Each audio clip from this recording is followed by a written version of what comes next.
Um, Hello everyone, good evening. I trust we're all doing great. My name is Dennis Williams and I'll be your moderator for today. Welcome to the first session for entertainment business and law. And the topic for today will be on film business and law. Right. So I want to welcome everyone. Thank you all for taking our time to join in for class. Please, if you have friends that are yet to join the class, please you can go send them messages and tell them that class has officially started and that we'll be getting into the business of the day very soon. Right. So quickly, we'll be going into today's announcements to not waste any time, considering that we want to stick within the time frame that we have for this session. We'll be going straight to make announcements. And the first announcement for today's session is that our first announcement for today is that the JIIPC mentorship and internship program, registration for the JIIPC mentorship and internship program is still ongoing, right? If you have a friend or a family member who wants to register for a course or even a colleague that you want to recommend our program to, you are free to do that. We want to also say for those who registered the free program, if you are interested in the certificates after the session, after the mentorship section, you can go ahead and still make payments. That is still open. If at all you want to do that, please, you can freely reach out to me. And also those who made part payments, I will also encourage you to also complete your payments. Thank you very much. About that, now right about time, we'll be going straight to introduce our mentors for today. Right, some of them are yet to join us. Our mentors are yet to join us, but we'll just go straight ahead and introduce them while we wait for them to join in on the call. Our first mentor for today is Liz Lenjo. Because of how lengthy her profile is, we'll just be taking a summary of it, right? And then we'll be going to the other mentors. We have quite a number of mentors today for today's class. So Liz Lenjo, advocate of the High Court of Kenya, Commissioner of Courts and Notary Public. Liz Lenjo is the founder and managing consultant of My IP Legal Studio. She specializes in intellectual property, entertainment, media, and fashion law. She is an immediate former member of the Copyright Tribunal, the tribunal established under Section 48 of the Copyright Act, Cap 130. She served in Kenyan Fashion Council as the head of intellectual property and policy in the legal committee. She is an adjunct faculty member at the Strathmore University Law School, where she teaches sports law, media and entertainment law, as well as business law. Liz is also a tutor with Copyright X by Harvard X Kenya, that is run by Go Down Arts Center. Liz holds a Master's of Law in Intellectual Property Law from the University of Turin, Italy, World Intellectual Property Organization, WIPO, a Bachelor of Law from the Catholic University of Eastern Africa, and postgraduate diploma Kenya School of Law. She also holds a certificate in fashion law from the Fashion Law Institute. Just to cut it short, right, you can go ahead and read about Ms. Lenjo. Her flyers, we sent out the flyers for our mentors, so please, you can go ahead and follow. You can go ahead and follow on LinkedIn and also read the rest of our profile. Sorry about that. Give me a minute to reshare my screen. I apologize for that.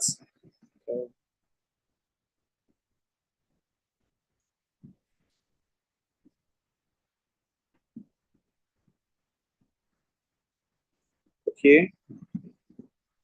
Our next mentor is Miss Onajite Oluwafunke Odiete. Sorry if I didn't pronounce that name very well.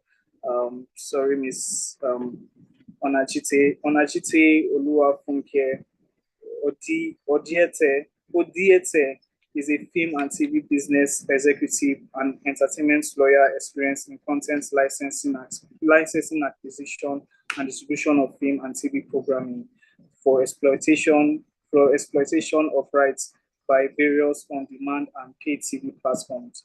She runs Legally Plugged, a consultancy firm where we specialize in providing tailored legal solutions exclusively for creators such as music artists, fashion designers, writers, or content creators. Our mission is to protect your creative endeavor and empower you with the knowledge and support you need to thrive.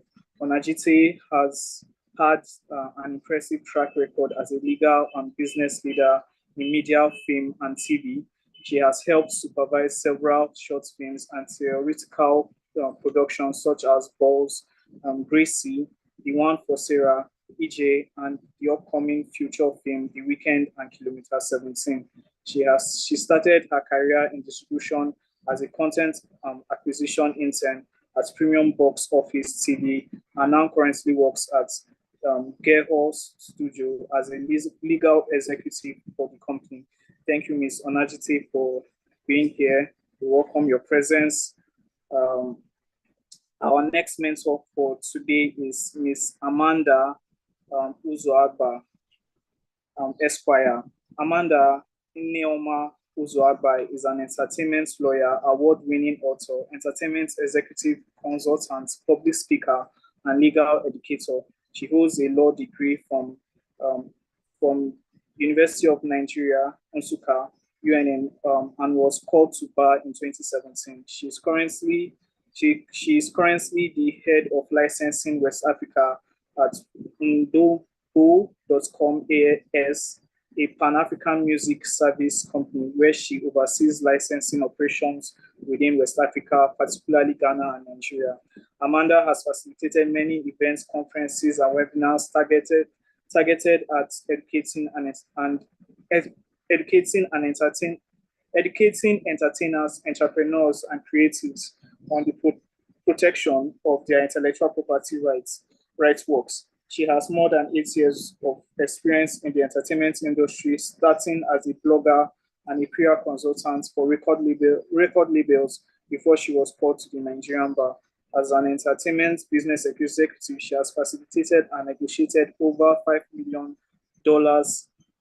million involving catalog sales, endorsement deals, branding, licensing, distribution, publishing deals, recording deals, live events, and so on for an array of artists, record labels, and investors, as well as helping them navigate the complex legal landscape of the music business. She has also worked on more than 45 production exhibits in theaters, film festivals, and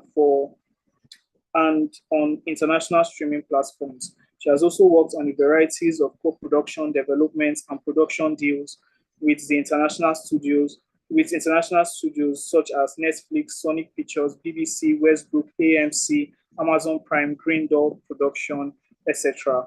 I will not, just to save time, I would not be reading the rest. Please, you can go ahead and follow us on LinkedIn. Her profile is also there. The flyers are also there, so you can get full details of Ms.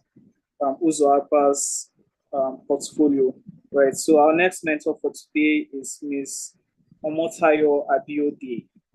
Omotayo Abiode, Alemeru Abiode, is the founder and legal consultant at My Digital Lawyer, where she uses her experience in intellectual property and entertainment law to educate and enlighten creatives and entrepreneurs on how to legalize and protect their brands and innovations. She has a master's degree in intellectual property and policy and has completed several certifications in intellectual property with international organizations, including but not limited to the World Intellectual Property Organization.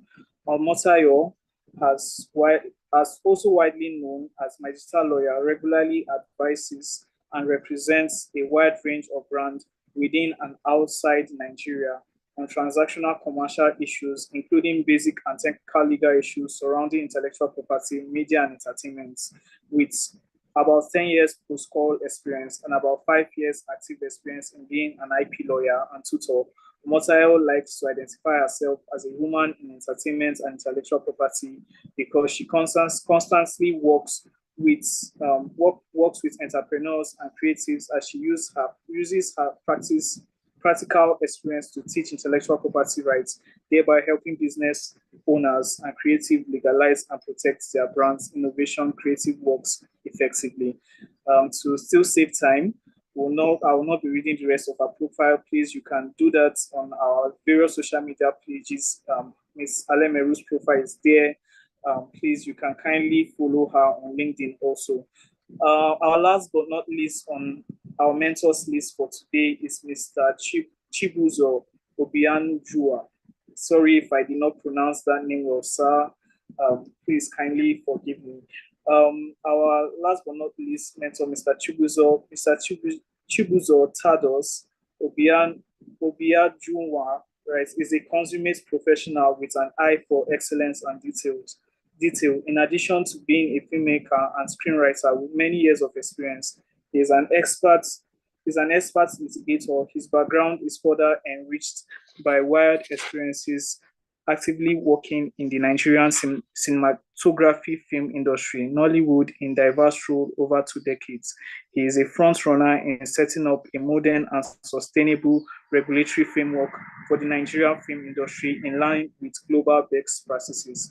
Chibuzo Obiajuwa holds a bachelor's degree in law from the Obafemi Awolowo University, Ile-Ife, Osun State.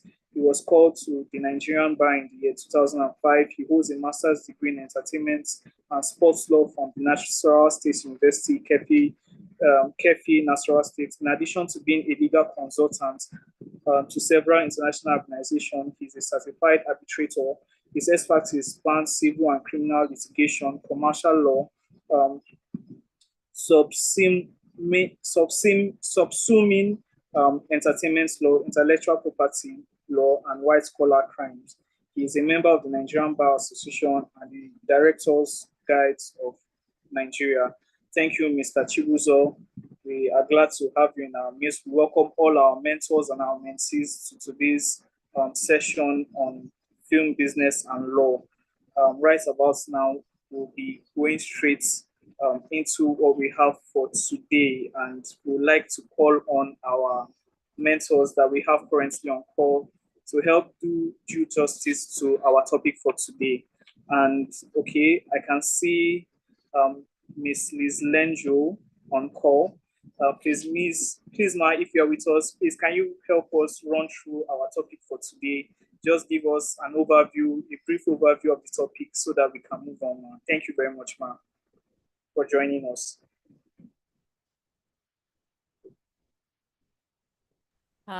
So hi, everyone. It's a pleasure to be here. Yeah, so I guess I have the privilege of being the first, so I wouldn't try and preempt what everyone else will say. But I think for any aspiring entertainment lawyer, IP lawyer, we know when we're talking about film law, we're talking about a combination of different areas of the law that support the film ecosystem. So we just love to make it sound fancy by saying film law or film and the law or entertainment law. So it's just that isolation of the different aspects of the law that would protect the business. And you'll find that it starts from just the preliminaries. You have a client who's starting a business, a film business. The question becomes, what is your plan with what is your vision, right? So based on their vision, you're able to advise what kind of vehicle to register in terms of, is it a company, is it an LLP, and explaining to them, the merits and demerits. The creative industry, the film industry is very heavy on partnerships and, sort of joint ventures. So again, just being able to understand and share knowledge on what that means when two friends come together, for example, to register a business. And, the creative sector is actually very popular for those kind of partnerships among friends and peers. So it boils down to that. And then, of course, intellectual property is a fundamental issue when we're talking about the film sector. Once you interrogate also, who is this client? Is it a script writer? Is it a producer? Is it a director? Is it an actor? Then you're able to understand their contribution, to understand what rights can they have or do they have in the law, and how to secure those rights. So for example, like the common thing we normally see is a script writer and a producer coming together to become partners. One is strength is storytelling and story writing, and the other one is finding money. Yeah, and so that they can now be the producer or executive producer. They're good at the planning aspect and execution. So in that conversation, understanding where does the IP lie, what is the conversation then? Is there like an assignment that is going to happen in this relationship of the rights in the story to the company? So that those preliminaries always become important. And they must, when done right, then, that partnership or joint venture will do well. Again, in that process, there's the issue of contracts, which I'm sure now my colleagues present will now delve into more because we each have 10 minutes. But again, the issue of contracts, really important in the film business. In Kenya, we see a lot of, gentleman agreements where people like to just shake hands and say we are friends. In Kenya, we have a phrase, you guy, my guy. So whenever people meet together and they just say, you guy, my guy, you just know a bad business deal is about to take place. So again, it's also very common in the film sector and in entertainment in general. So always making sure that these partnerships are in writing. And they have to be very specific.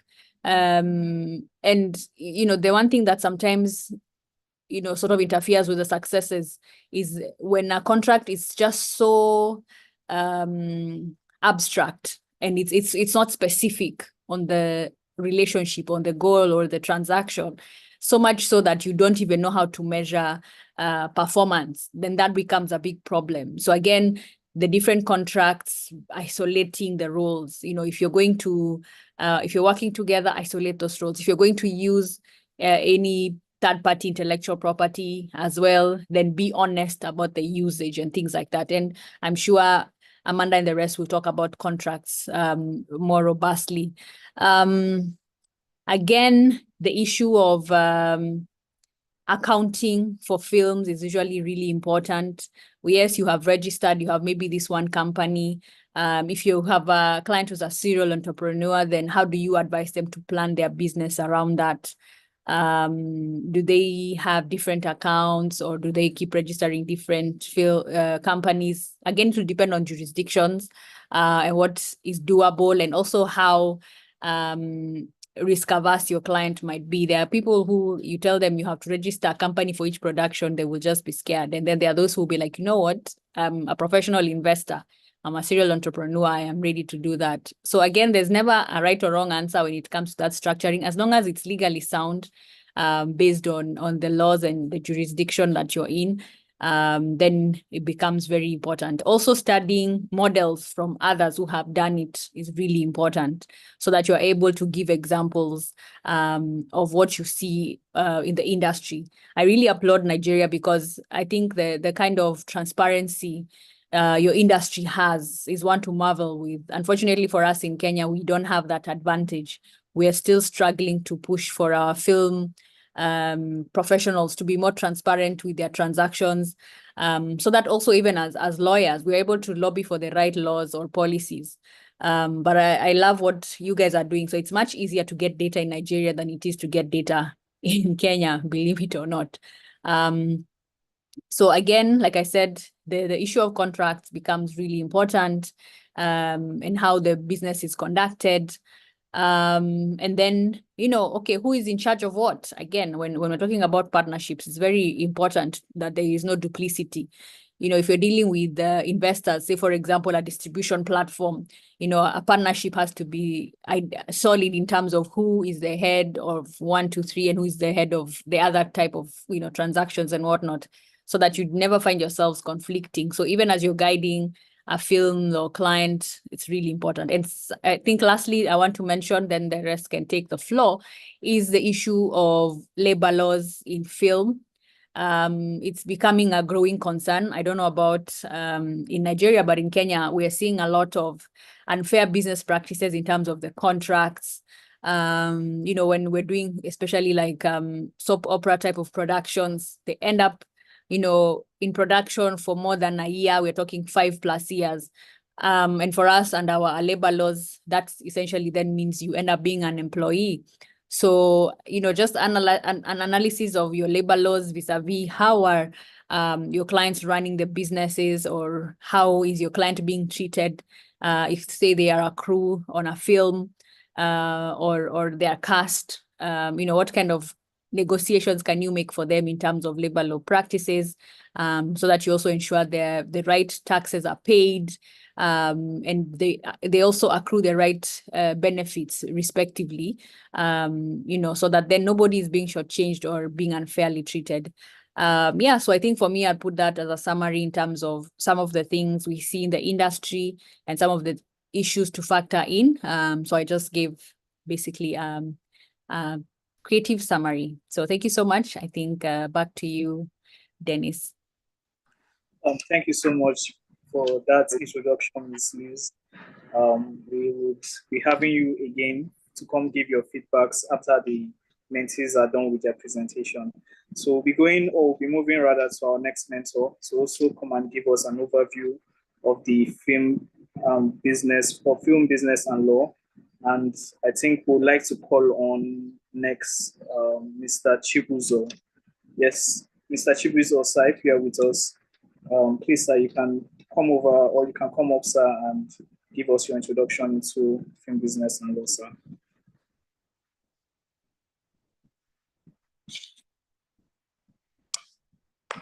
Yes, sir, can you hear us, sir? Hello, everyone. Good evening. Yes, hello, sir. Good day.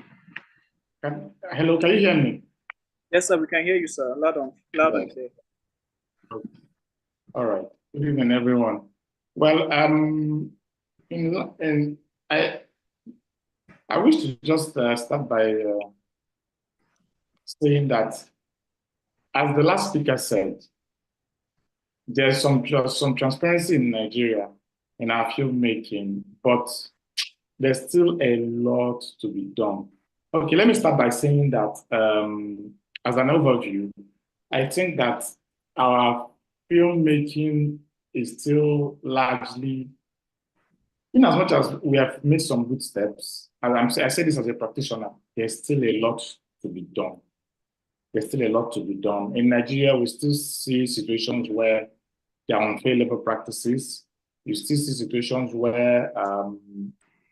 where you see an actor come on the set and hold an entire movie set to ransom because the contracts in place are either non-existent in terms of content, or there are actually no contracts signed. Yes, believe it or not, it still happens in Nigeria, where people come together to make film, and there are practically no contracts signed at all. And so if you're like, so you see situations where, for instance, on a director's platform, on a director's WhatsApp platform, with producers WhatsApp platform, because these are the ways I don't know whether, I think it's an African thing. Filmmaking in Africa is still very informal. And so because there are no structures in place, no structure. So we now have situations where conflicts is resolved mostly by a resort to relationships, a resort to perhaps you come on a director's platform and then a director comes online and says, so actor is holding up my set. Please, as a director, please reach out to this actor and call him, So we all pick up our phones and start calling the actor. Some of us actually, directors now call up the actor to say, come, why are you holding up so sets in Lagos? Why are you holding up so sets in Abuja? What's happening? What? But all these things would have been avoided if there was structures in place to handle such situations. So, being as much as we are getting kudos from perhaps other parts of Africa that, okay, our filmmaking has made some progress in transparency. From this end, there's still a lot to be done. And you would see situations where the ideal situation would be that more structures will be put in place. Last year, the Copyright Act was amended in Nigeria. The Copyright Act. Unfortunately, that Copyright Act that was amended still didn't have the input. So they have the input of the practitioners, the actual practitioners in the field. And so, in as much as it made it still, there was some progress made, particularly with regards to definition. For instance, there was a definition in Section 108 of the Copyright Act 2023 that improved films. Before the Copyright Act amendment, the Copyright Act referred to films as cinematograph films. But by virtue of Section 108 of the Copyright Act of 2023, cinematograph films are now referred to as audiovisual works. So this improvement in definition accommodated online productions, online content. So it's no longer just cinematograph films that you handle physically. They are now, so that was more of what improvements that amendment carried. But it's still, as I've been saying, there's still a lot of room for improvement. The other amendments still cause more problems, which I probably will have to go into later on. This is just an overview, And then I think with regards to contracts, I think that, as I said, contracts have generally not been used in these climes, so that's that to contracts.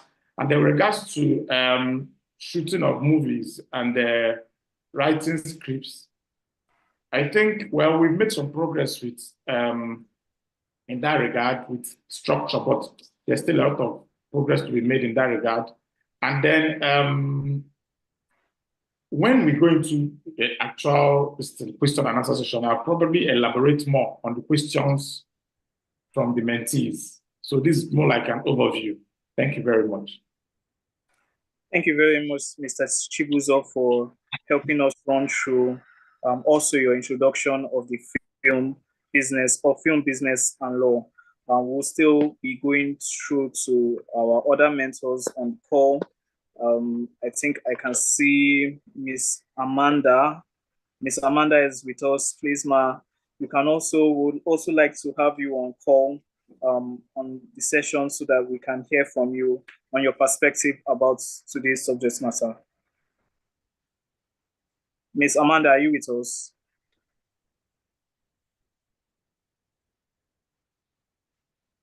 Yeah, sorry, I was struggling to unmute for a while. Hi, good evening, everyone. It's good evening, ma. Yeah, so an overview on the film industry and contracts. So my colleagues have laid some good foundation. I would say there's been a progress in the industry, unlike the way it used to be before. And in as much as, yes, there's still much growth, I think when you see situations where you have actors on set that don't have contracts, most times it tells to the type of company they are working for. So there are some production companies that structure themselves very well to understand the need for lawyers, and there are still some that are still lacking behind. So those ones still lacking behind still has a lot of, I don't think it's even our work to talk to them again, because at this point I think everybody knows what's right or wrong, but it's just they don't want to do what's right for whatever reason. They don't spend that money. And at the same time, we have the competence, or rather the structured ones. But I think the issue is that we don't have that much competent entertainment lawyers or film lawyers to do the job. Say, for example, the whole issue that's been going on with Inedo, Funke Akindele, and all of this. I don't think in this day and time, with such company like that, they should have such issues if they are competent people at hand. So the film industry generally, I would just say we've come a long way. There's still more to be done. My colleagues are going to touch more on the copyright law and the acts that have been worked on and has been amended, I think, last year.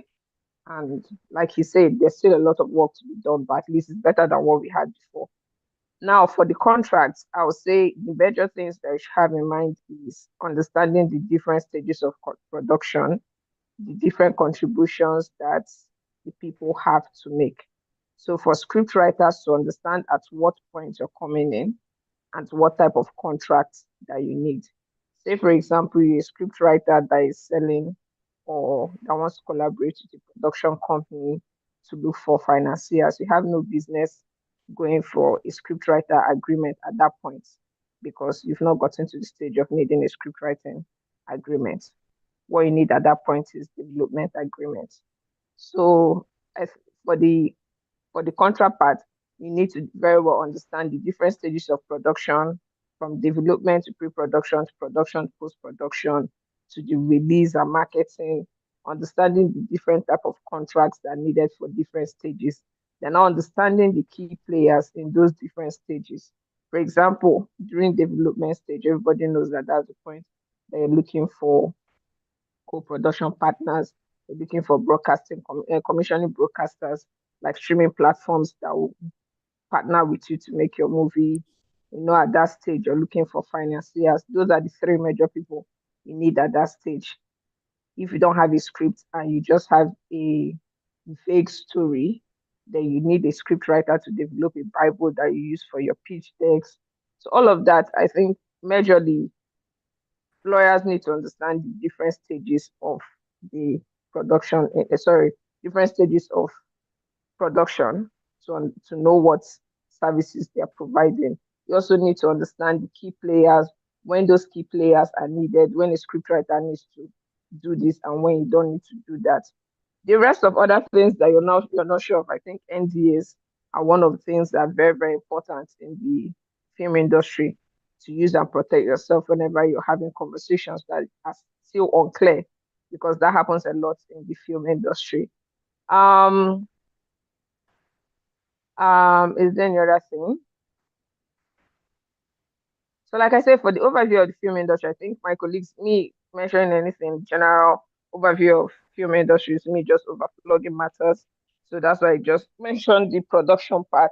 Then also lawyers understanding that your job doesn't just entail contracts or registering company or advising your clients when they want to enter deals. When they are done with post-production, your job also includes inspecting the cue sheets, watching the production, and comparing notes to ensure that every third-party work that is used on the production has been cleared. Because I think if most lawyers do that, then there will be less issues with, oh, you use this work without clearing it. That's one of the things that's why I say, okay, we need more competent hands.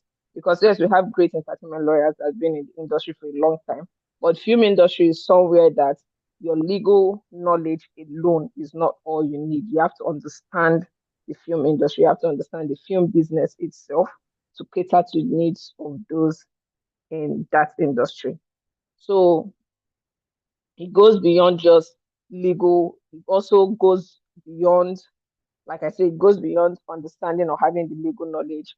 When it comes to marketing or release, understanding the split that is supposed to go to your distributors. When it comes to negotiating license deals, understanding, okay, what are the payments terms that are needed, the normal standards. Because like the last speaker said, the industry doesn't have, apart from copyright law and all the intellectual property related law, the industry itself doesn't have a particular book of law or act that is providing for it. What we have over time is rules and regulations that have been created, industry standard.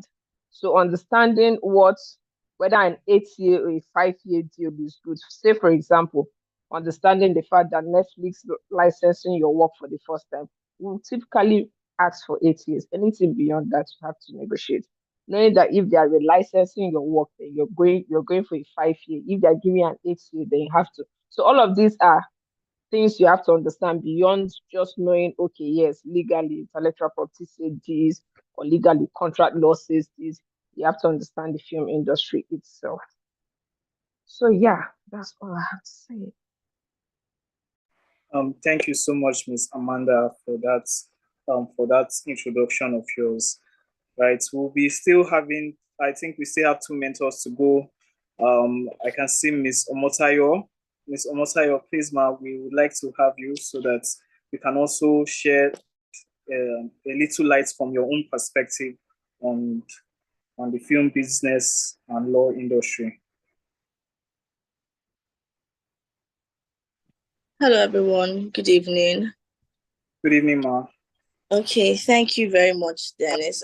And good evening to my colleagues too, who have spoken very, very profoundly earlier.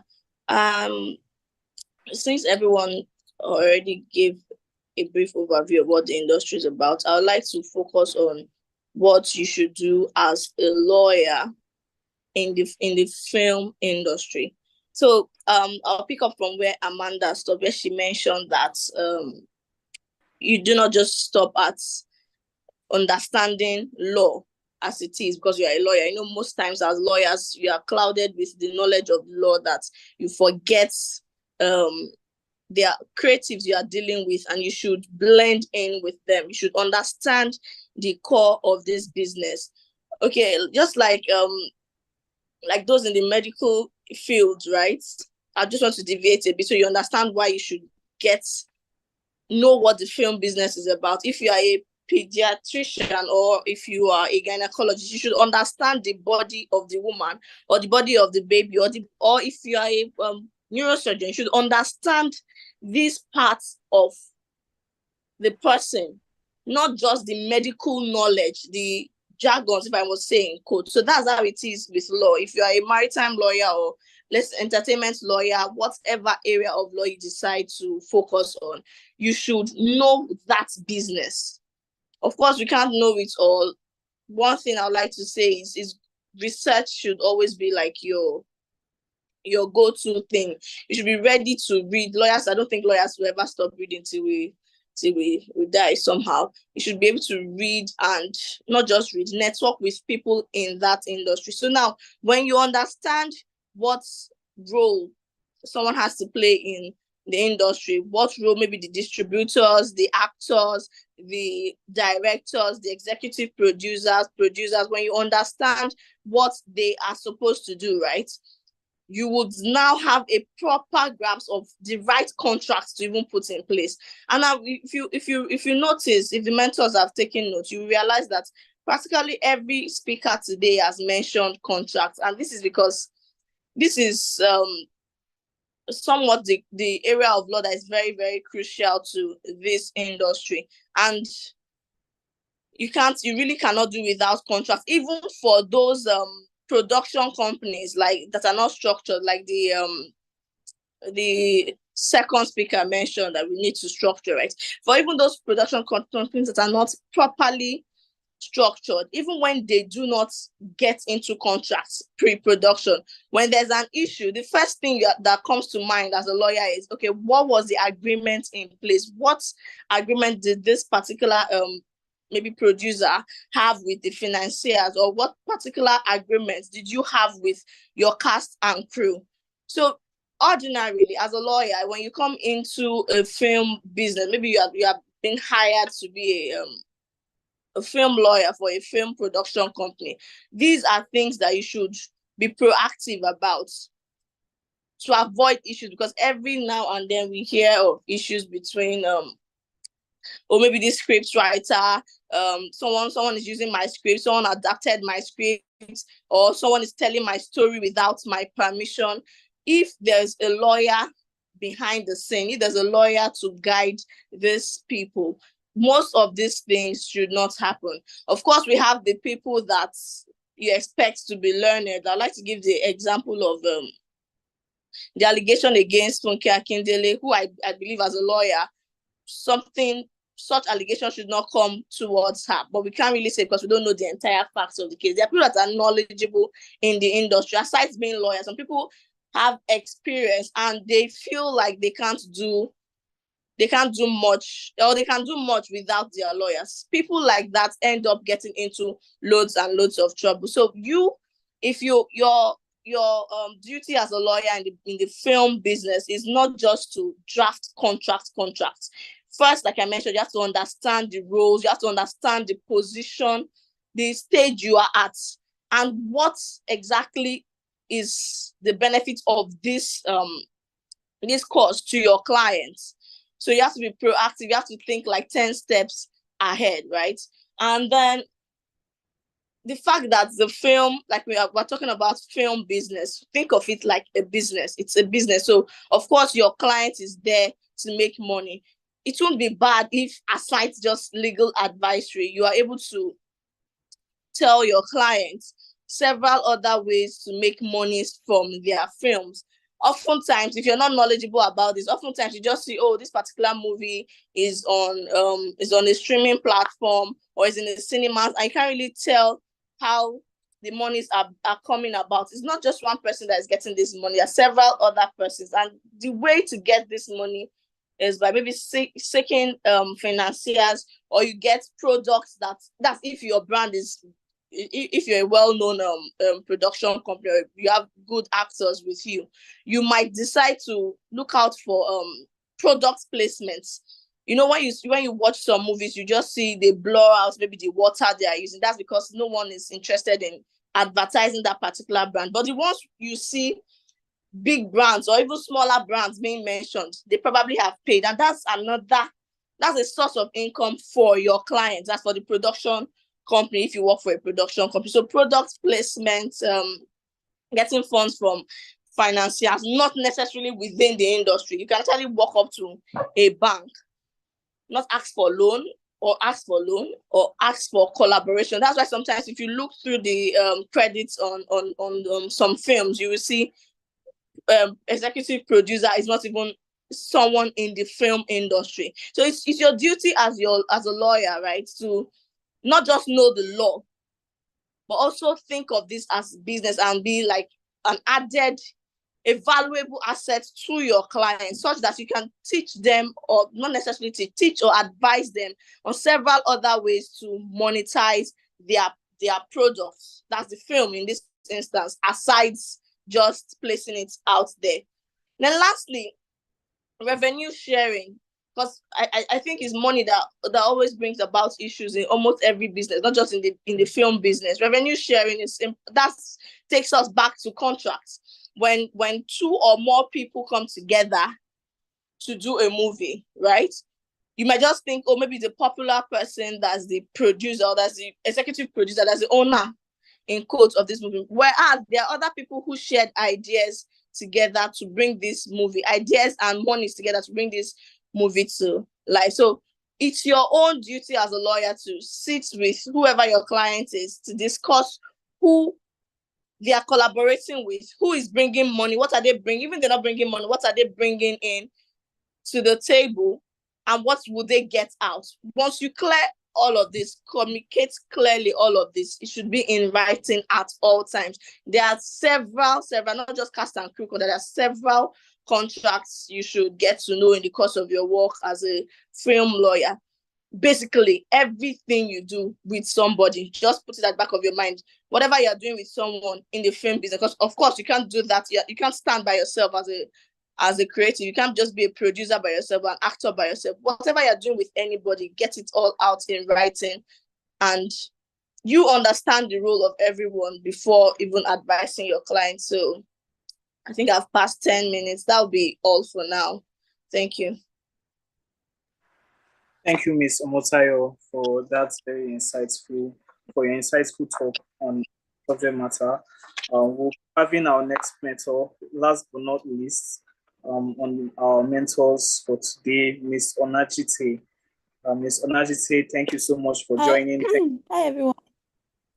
We would like to also hear from you. So sorry. Can you hear us now? Sorry. Good afternoon, everyone. Good evening, Yeah, Ma. so you might not be able to hear me clearly because I've been shouting. I said you might not be able to hear me so clearly because I've been shouting, like I'm just coming from sets and straight to this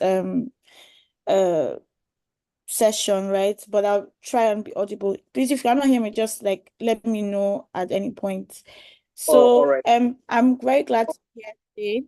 I hope that the mentees have learned so much from what the other mentors have said so far. Everyone that has contributed has like almost said everything that I actually want to say, because I thought I was going to go first, but I will just add and based on what, like, I'll touch on everything that each mentor has said today. So on labor laws, so most of the times as a lawyer, you have to understand that you need to be able to address the hours that like most of your crew want to work. So sometimes I also have to understand how the industry works. Sometimes they can have a call time. So I'll just really try and explain these things I'm saying so that you'll be able to understand very well. Call time is a time where you're meant to be on set. And sometimes the call time is usually very early, and when before they set up, before they actually start. So many hours.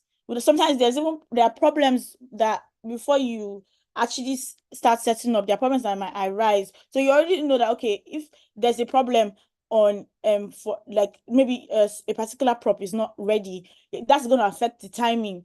And most of the time, I mean, in Nigeria here, we are not really so strict on like the hours, but most times some people are always saying, oh, they don't want to spend more than 12 hours on set. And when you're negotiating, especially actors as a lawyer, they always like some of these actors always like want particular clauses and demands. And because as a lawyer, when you're negotiating with a particular actor, you have to know also what you've negotiated with this person, because sometimes you can have different like demands from different actors, and they actually do want it in their contract. So once the set and they're not ready to have their first role, you know that that's going to affect you, especially if you have negotiated 12 hours already. So most times I feel, apart from just being a lawyer, you should always also be like an HR.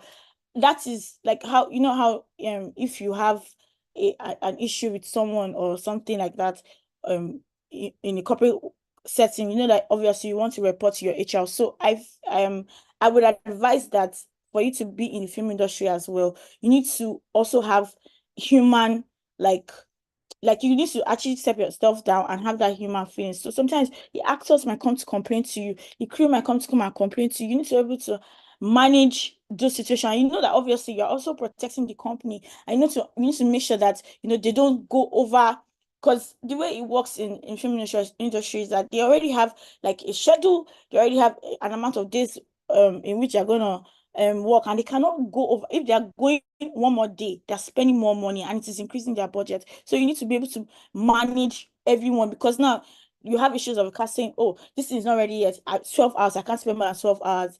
And you know that obviously you can't put your crew members and cast members on toxic work situation. Imagine someone working for over 20 hours on set. And by working over 20 hours on set, it's from the call time. That's why I try to explain the call time. Another thing as a lawyer that you need to understand is you need to understand the different phases in film. You need to understand that development stage. This is especially if maybe there's a pitch, okay, you want to pitch. It depends on the particular project you're working on. If the development stage, you know that, okay, this is the initial stage, you've not really gotten funds yet, or maybe there is funds, and you know that can be dicey because you've not actually gotten an official green light. An official green light means you have not gotten a permission. I would say permission really to film.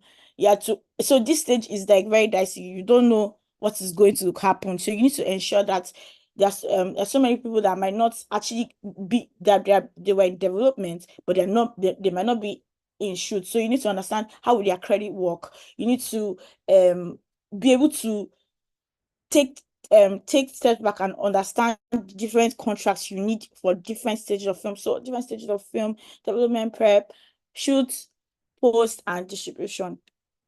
I'm going to talk more on them if I'm given the chance later.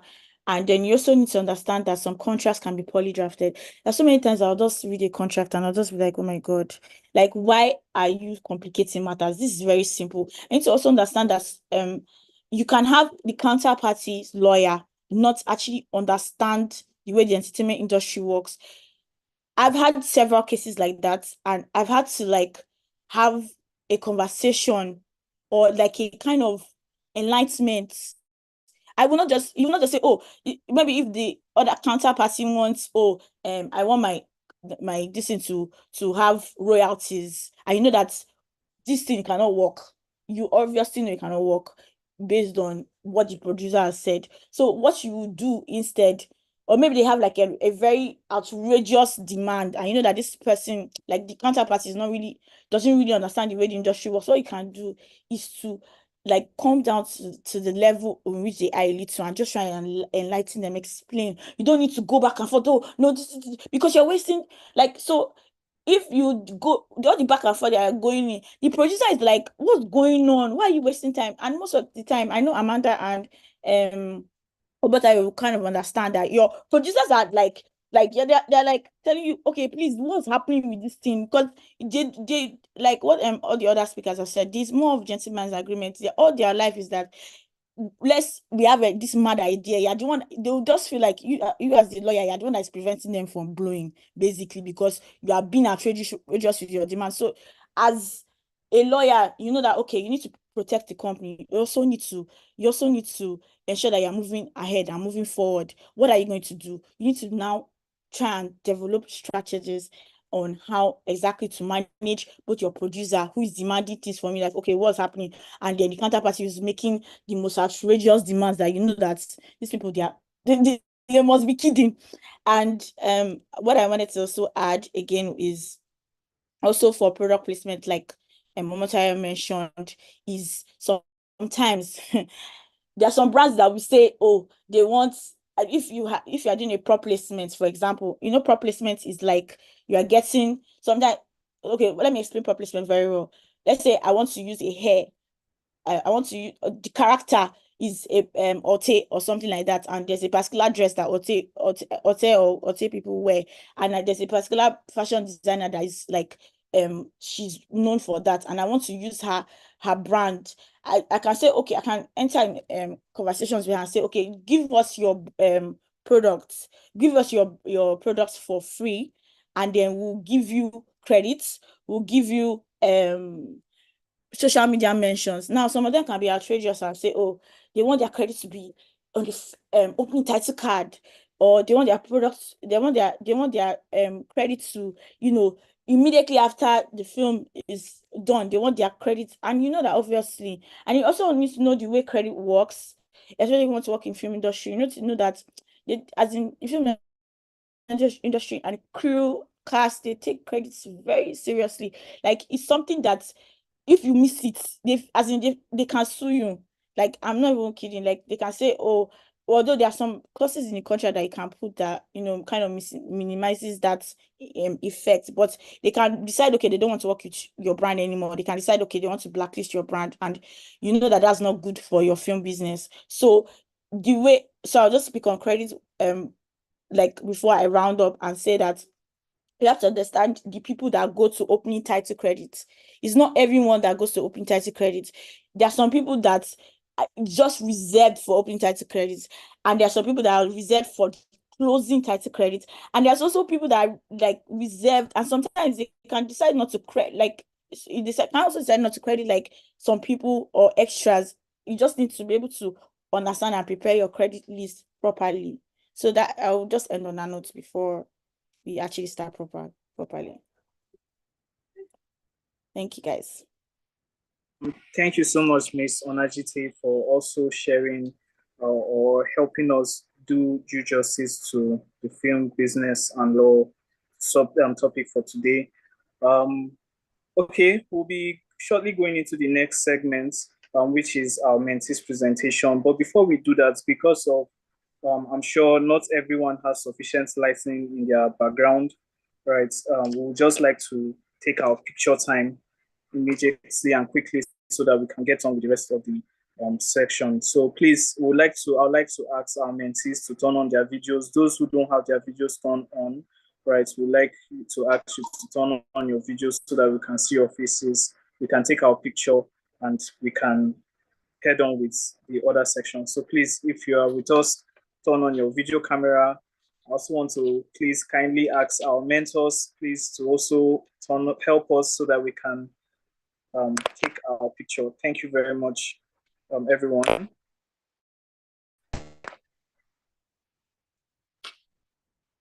Okay. Can we have more mentees turn on their camera? Thank you.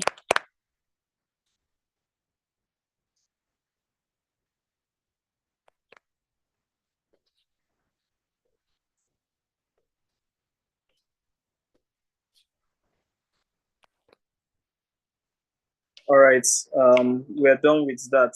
So we'll be going straight to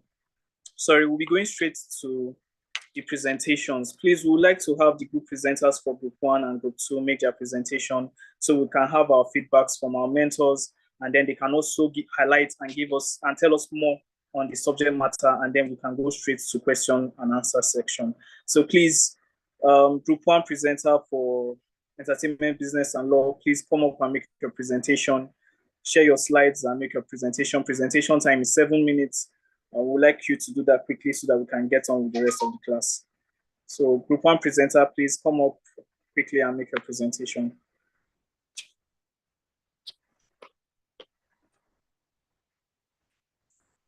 If the group 1 presenter is not yet ready, please, we'd like to have group 2 come up and make their presentation. Group 2.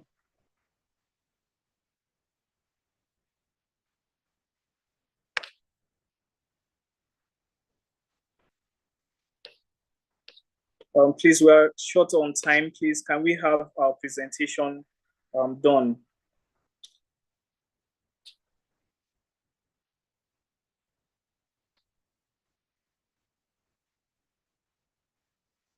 Okay, are the group presenters not present in class?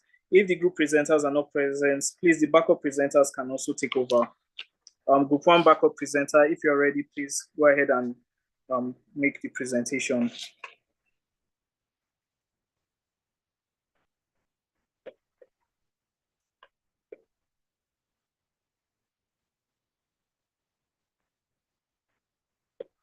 Okay, I can see no response.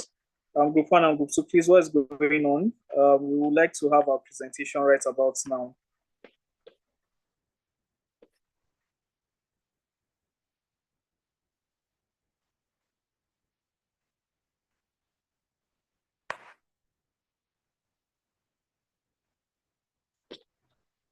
Okay. So seems I don't know what's going on, why our presenters are not taking over, right? But we'll just, while we wait for them, we'll just like to have our mentors come and share more so that we can go straight into the question and answer segments. We kindly apologize to our mentors for not being able to present. Please, if the group presenters are still on call and they would still like to make their presentation, please, you can kindly do that. You can indicate so that we can give you the chance. But if not, we'll be going over back to our mentors to still shed more light on the topic while we wait for our presenters. And if they are not still ready, we'll just go straight to the question and answer section. So please, Miss Liz Lenjo, please, Ma, can you still share more light if you still have more contribution on our topic for today?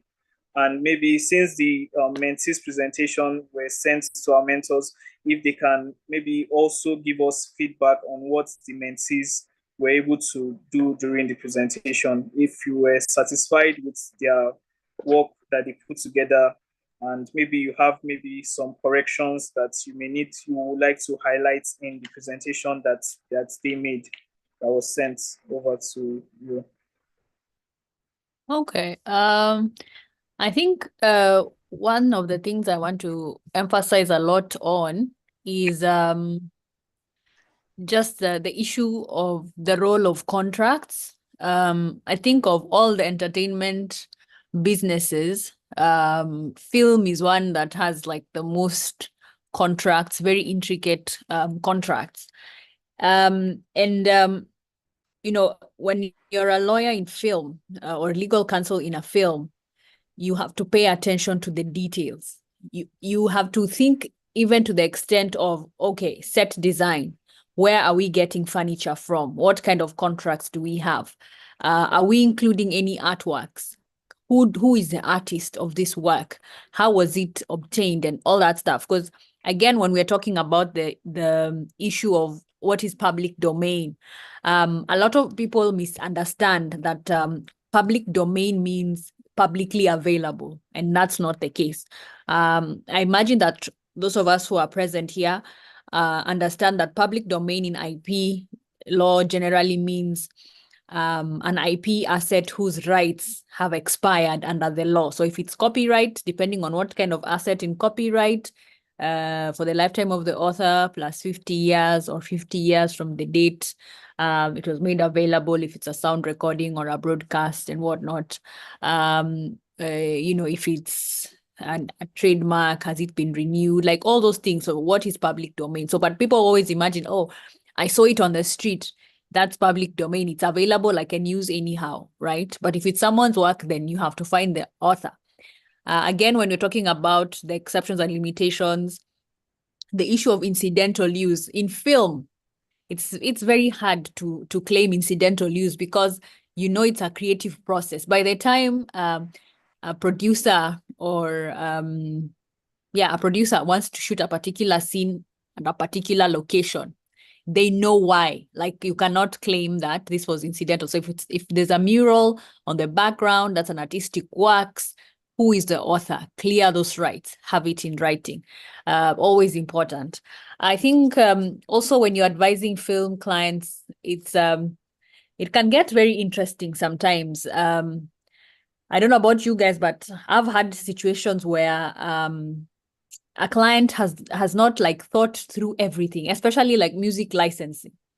I'd like to think by the time you're going into production, you have already gone through the scenes and you've imagined at least what songs, if I have to incorporate songs in my production, what songs do I want to incorporate? I have at least, push the client to have 2 or 3 songs in mind so that you start reviewing how you're going to clear those rights. How are they going to use that song in the film and all that stuff? So again, those those are things that you always have to push for, because clearing music rights sometimes can be a mess because you choose a song, there are several rights holders, you have a publisher in UK, another one in the US, co-publishing a song can be quite something. So again, just finding ways to make sure that the client is transparent as possible. Again, being able to review the script and asking the hard questions from the beginning.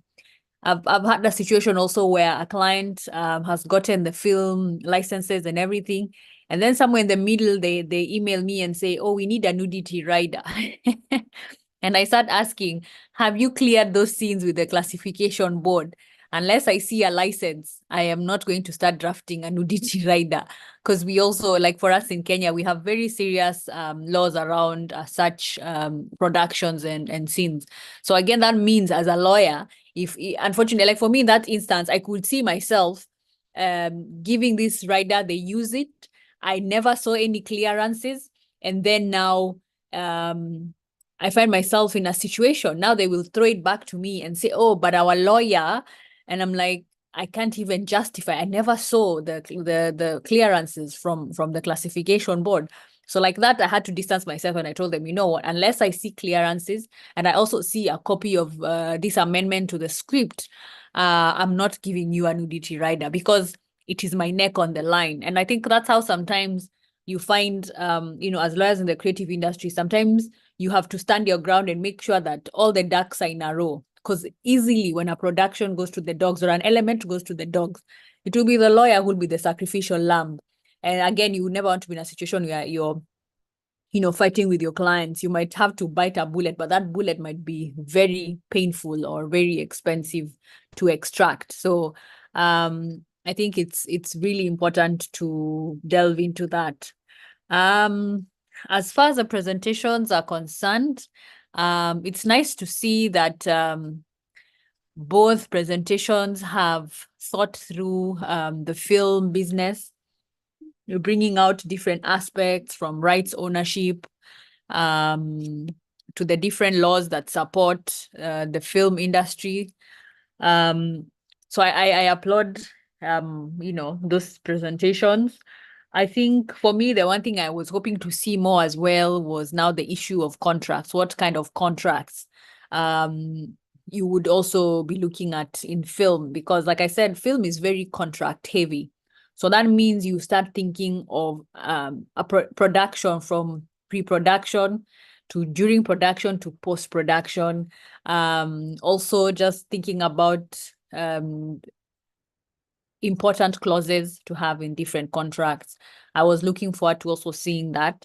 But again, I guess maybe for me, it's the years in which I have practiced and taught entertainment law. So I think that is something that you now want to also delve deeper into and research. If it's talking about, if it's about music licenses in a film, synchronization license, what is that?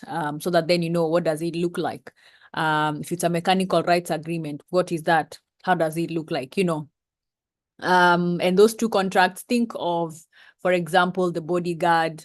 Whitney Houston is performing several songs. Some of them are original recordings. Some of them she's performing them live in the film or during production in the film, Preacher's Wife. So looking at, like musicals, just understanding how different ways music can be used. If you end up featuring a broadcast in a production, or your client ends up featuring a broadcast in a production, what does that mean? Again, the issue of a broadcast is in public domain. The minute we watched it, there are no rights. It's not the true assertion of the law and things like that. So I think contracts for me is something that you really have to also always think about and delve into further. So I think those are my comments for now. And then later you'll get us about the questions, because we received some questions, Dennis, around that the students had sent. So you'll guide us on how you would like us to approach that, because I don't know if we had different set of questions as mentors, or it's the same questions and then we share them amongst ourselves. Thank you. All right, thank you very much, Ma, for that contribution. As regards the question and answer session, I will just be sharing it randomly across the mentors for them to address, maybe based on their specialties, on your specialties concerning the as regards the questions that were asked. So, okay, I also like to have Mr. Chibuzo, if you can, sir, can you also help shed more light as pertaining the topic, and also what do you think about the presentations that were sent in by the mentees, sir?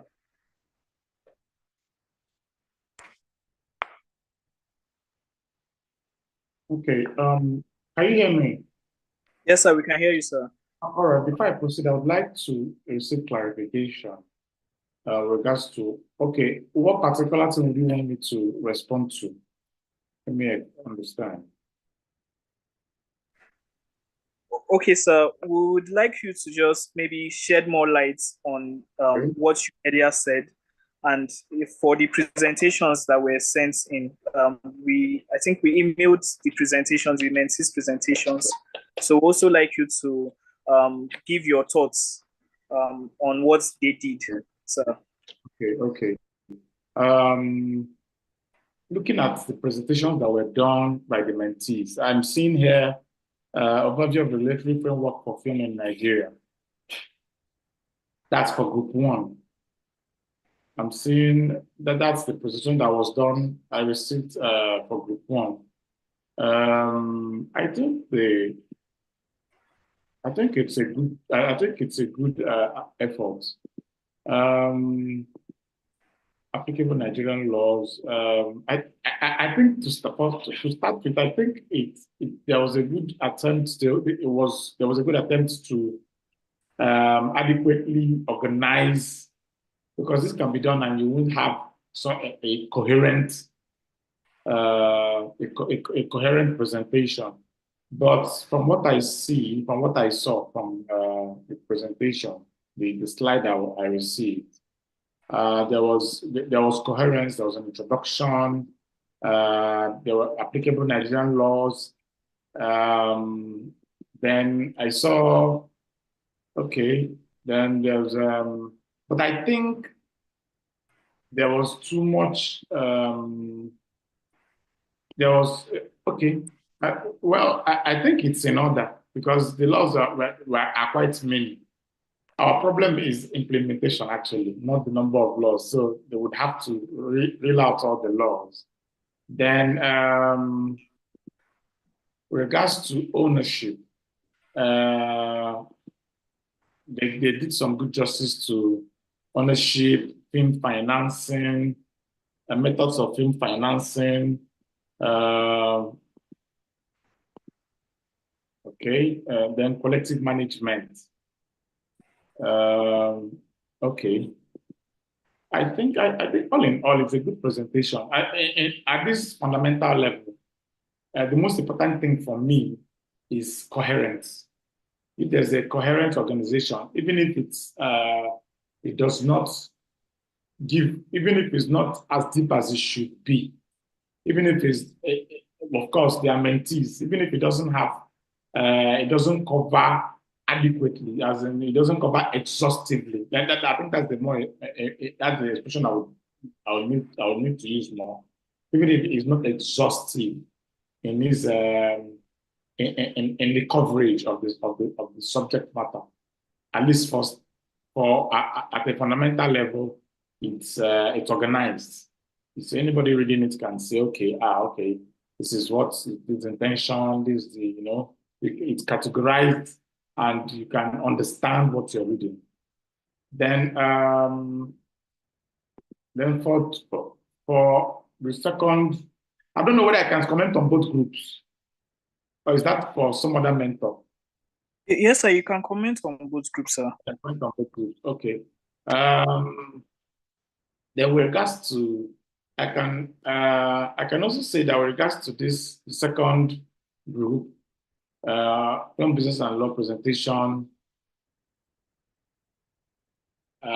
This one is about overview of the intersection of film business and law.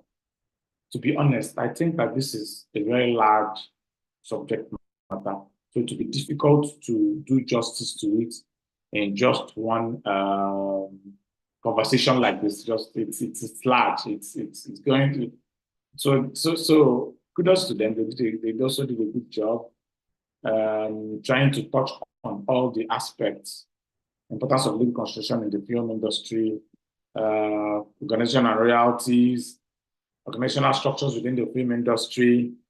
Okay, and my thoughts on this are that from what I see here, I think that this organizational structure within the film industry is a reflection of it's not deep enough. Let me just say that here. It's not well, this is just like head of production crew. It's just like head of production crew. So, but all in all, it's okay. It treats the subject matter, at least at a fundamental level. Then importance of legal construction in the film industry. This is fundamental. I think this is the bane of our filmmaking in Africa. I think that what we do in Africa in our general life is that we don't involve lawyers until there's trouble. That's what happens in most of the things we do, commercial and off commercial. We don't involve lawyers until something goes wrong, and then suddenly we remember lawyers. So it's important. So I think this topic is fundamental. It's in fact I'm looking at it beyond this conversation, the importance of legal considerations in the film industry. These considerations have to be in place even as at the drawing board, so that you don't fall into any loopholes. A filmmaker does not fall into an industry practitioner does not fall into any loopholes moving forward. So if these considerations are duly, if the considerations are duly put in place, we should get to the end of the production, and as one of the mentors added, even receive good guidance in regards to marketing, and good guidance in regards to platforms at which to market your films. or whatever industry, whatever product that you got at the end of the day. Key legal aspects related to royalties and organization. Yes. I'm going to get back to this thing. Maybe if the question comes to me in regards to royalties, the key. So because it's connected to the last thing I said closely. We're talking about legal considerations. There was a question I saw where they said something about you didn't sign a contract. These are the things. So if you didn't have a contract before getting into the business relationship, but let me keep my gunpowder dry. Then key legal aspects related to royalties and organization. I think that a good job was done here. As I said, as I observed before, it's a very large subject. So the mentees just have to make do with just listing them. And I see that they just listed them and just moved on to the next subtopic that they wanted to treat, legal considerations and film, notable copyright infringement cases. Okay, I see that these copyright infringement cases, they are local cases in this part of the world as well. I see that the mentees went to, I think, they went more to Asian and American productions. There are some local stuff here. We'll get to that at the appropriate time if the opportunity arises. And importance of contract and film business. Okay, good, very true. As I said, it's a large subject, so that they may have to make do with just a list, clarity of terms, dispute resolution mechanism. Then they moved on to do mechanism and the protection of intellectual property rights. Then they moved on to types of contracts, and then implications and trends in the film business. So understandably, because of the largeness of the field, of the subject, we get to the end and there's the depth, that would have aided understanding is not as it should be. But I think all in all is a good effort. Thank you very much. Thank you very much, Mr. Chibuzo, for that wonderful contribution and feedback from you as regards the mentees presentation. So we'd like to call Ms. Amanda to also give us feedback on the presentations that were sent in by the mentees, right, Ma? And also, if you have further contribution on the topic for today, Ma, would also like to hear from you. So thank you very much, Ma. Are you still with us, Ms. Amanda? Yeah, how are you? Yes, Ma. The stage is yours, Ma. Please, Ma, I would like to hear from you based on the feedbacks from you from the mentees presentation, the two groups presentation that were sent in, and also if you still have any further thing you would like to share with us on the subject matter for today. Yeah, hello everyone once again. So I think generally everything everyone has been right. The mentees did a very good job. I want to touch on something that Liz mentioned, which is the nudity rider. So I think one thing, first of all, is that, which is something we've all been saying since the beginning of this, is within the film industry, you being a film lawyer, yes, knowing the law is very, very important, but also understanding the nitty-gritty of the film industry is also very important. Now, she talked about nudity right now. How she mentioned it is how it applies in Kenya, which, as she mentioned, is slightly different from how it applies in Nigeria. So here in Nigeria, most times classifications happen after your film is done. So you don't need classification license. The bits you need that will involve the government or the censor board looking at your script is when you're going to collect filming permit. And this one even started like 2 years ago. No, it started like last year after the issue they had with Gangs of Lagos. They're still asking for your script before they give you filming permit. Before it used to just be you apply for filming permit, give your details, how many crew and cast you have on set, how many days you're shooting, and all of that, and they'll give you permit. Now, nudity rider here in Nigeria is they ask you to do the nudity, to draft the nudity rider, you confirm that either the actor is aware of this, the director is aware, the director has experience in shooting nude scenes, and most times with nudity riders, they always have a second person that will cover for the main actor. So if you're working with a co-production partner or you're working with a streaming platform, then you can ask permission from those people before you conclude on nudity rider. That's just what I wanted to mention. Also, very important for you to note, like I said earlier, that you need filming permits for you to film, especially in Lagos, Nigeria. Now, back to the slides. Back to the slides that you did, or the students the mentees did. Nice work. I will just touch on a little bit. I'll just touch on a few things here and there that was mentioned. So, first of all, I noticed that there are some mentions or there are some use of UK laws and California laws. I would say desist from that because no matter what, even if you're dealing with Netflix, Amazon Prime, or any of that, you're using local laws. So get acquainted to using local laws a lot to in your agreements or in whatever conversations or negotiations you're having. That's one. I think they did roughly an okay job. It's obvious that most of the information here are from research, which is okay at this stage. Methods of financing, government grants. Yes, there's government grants, there's festival grants. I think in Nigeria, for filmmakers in Nigeria, you're more likely to get festival grants than government grants. Government grants and incentives don't really come that often. But festival grants, yes, once in a while. Equity financing, yeah. Pre-sales and co-production agreements.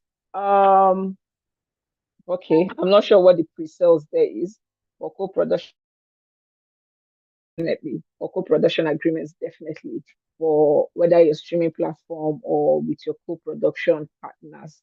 There's also just the production agreement in the sense if you get a deal with a streaming platform like Netflix or Amazon and they need you to do an original, what it means is that you're selling your IP to them and you're just doing a movie.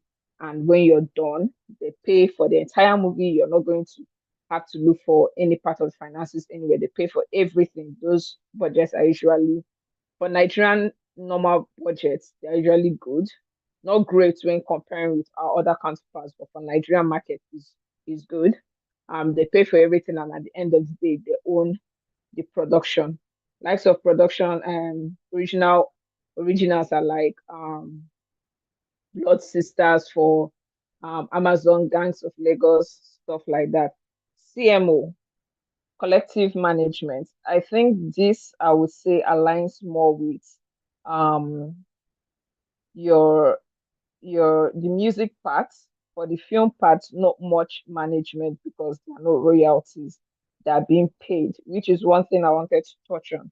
So when we say royalties in the film industry, I would say the royalties, I don't think I'll use the word royalties. I'll just say, okay, the producers have opportunities to exploit their work with licensing deals. But when you say royalties, most times we'll compare it to the music industry where it comes in regularly.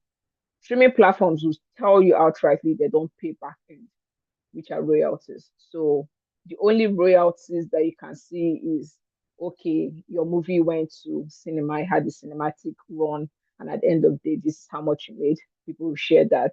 When you license your work for 8 years to Netflix, you collect an amount of money, some few $1,000s or hundreds of thousands of dollars, and that's it. But for the next 8 years, it's exclusively with Netflix. You can't exploit it except if you find certain loopholes. If you're good enough, and sorry, not if you're good enough, if you negotiate a good enough deal, I realize that they don't have um all the rights exclusively because normally what Netflix will always be more adamant about is exclusive SVOD rights. That's rights for SVOD subscription video on demand. That's rights for them to show the movies or the production on streaming platforms.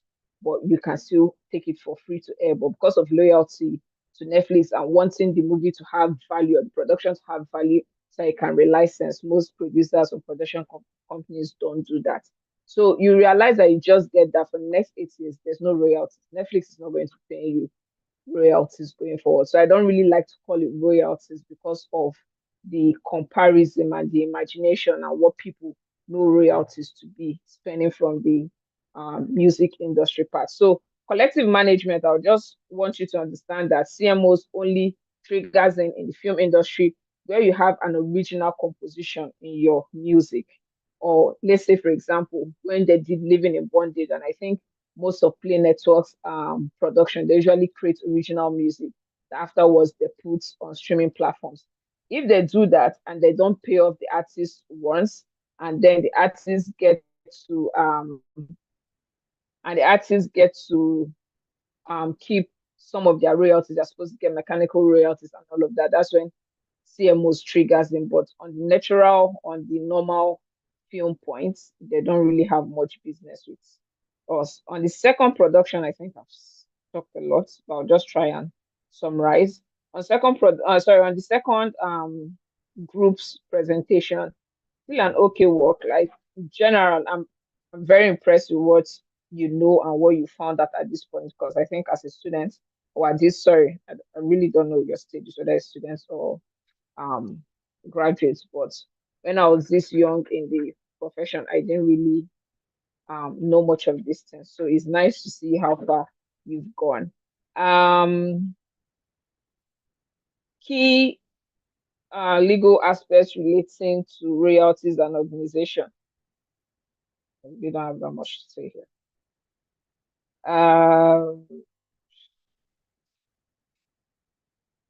Okay, the only other thing I want to mention is types of contracts.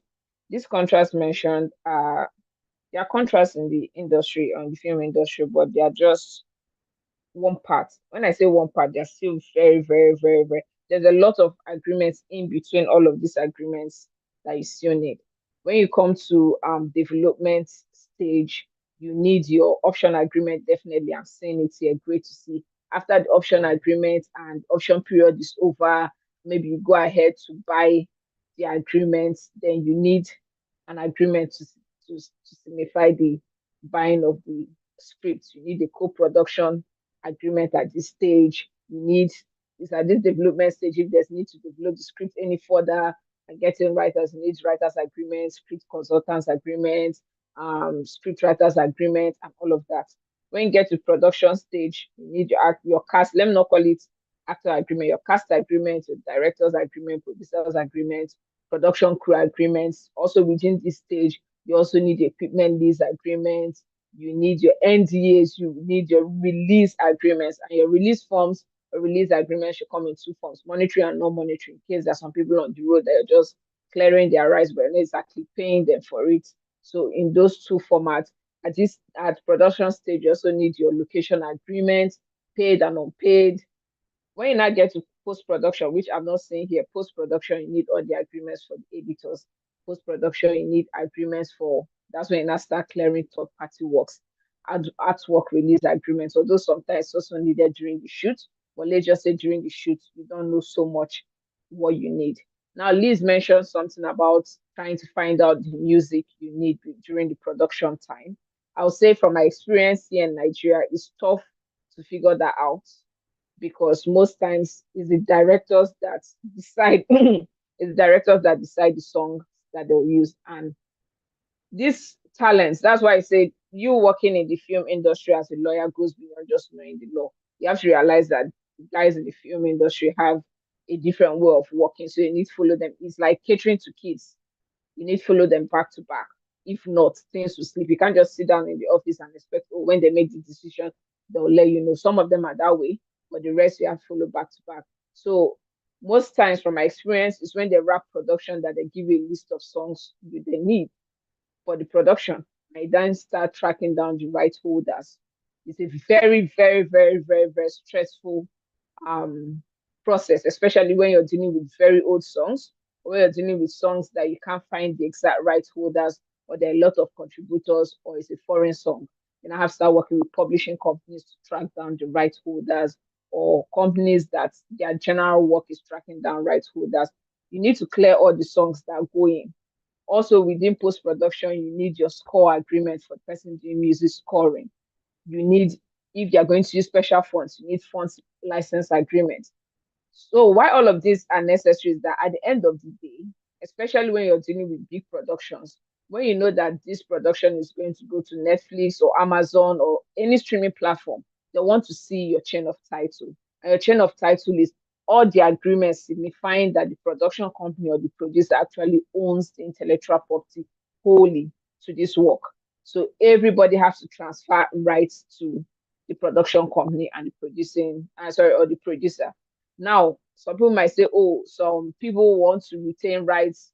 I don't think, in my experience, not seen any situation I've had to deal with that. Instead, what I see is people saying, okay, maybe at the end of the day, if there's going to be a reacting, or sorry, not reacting, that's not the right word. If they are going to remake the movie, or there's going to be a spin-off, or there's going to be anything, a sequel, a prequel, or anything, I want to play my role, or I want to be considered for my role. First refusal rights, last refusal rights, and all of that. That's why I see some actors go for consultation or something. So I think once again, I've spoken too much. Generally, this is an okay feel. I think what I would just say as an advice is everyone that worked on this, everybody, whether in group 1 or group 2, if you really, really have the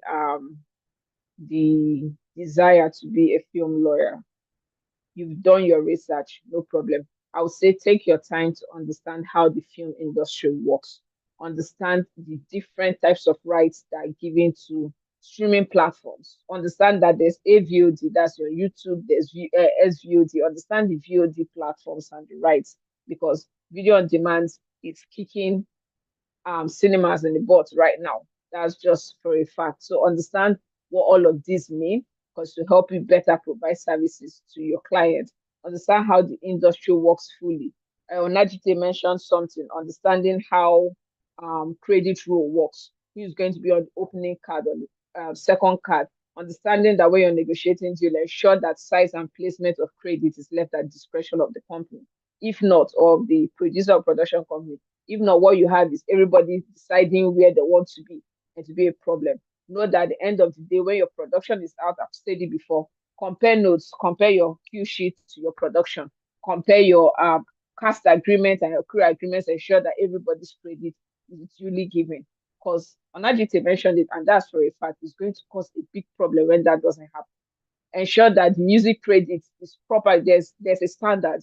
You might, if you don't know, I'll say go and watch movies. Get to the end credit. Of course, most people watch movie and once get to end credit, they don't know. You as a film lawyer, I think that's where your main work comes in. Seeing the format of that, seeing how music credit is given, the person, the name of the song, people that sang the song, the composers, the company, and whoever gave them the rights, courtesy of understanding how that structure works, understanding the end note as to, oh, this is a fictitious work. If he describes your real life and all of that, cannot be heard. Understand all of that, because production will do their bits and they will send it to you. You have it's you that is doing the final due diligence. It's you that is saying, okay, this work is good. We can send it to these guys. And always have it at the back of your mind that the producers, the production company, people you're working with are creatives.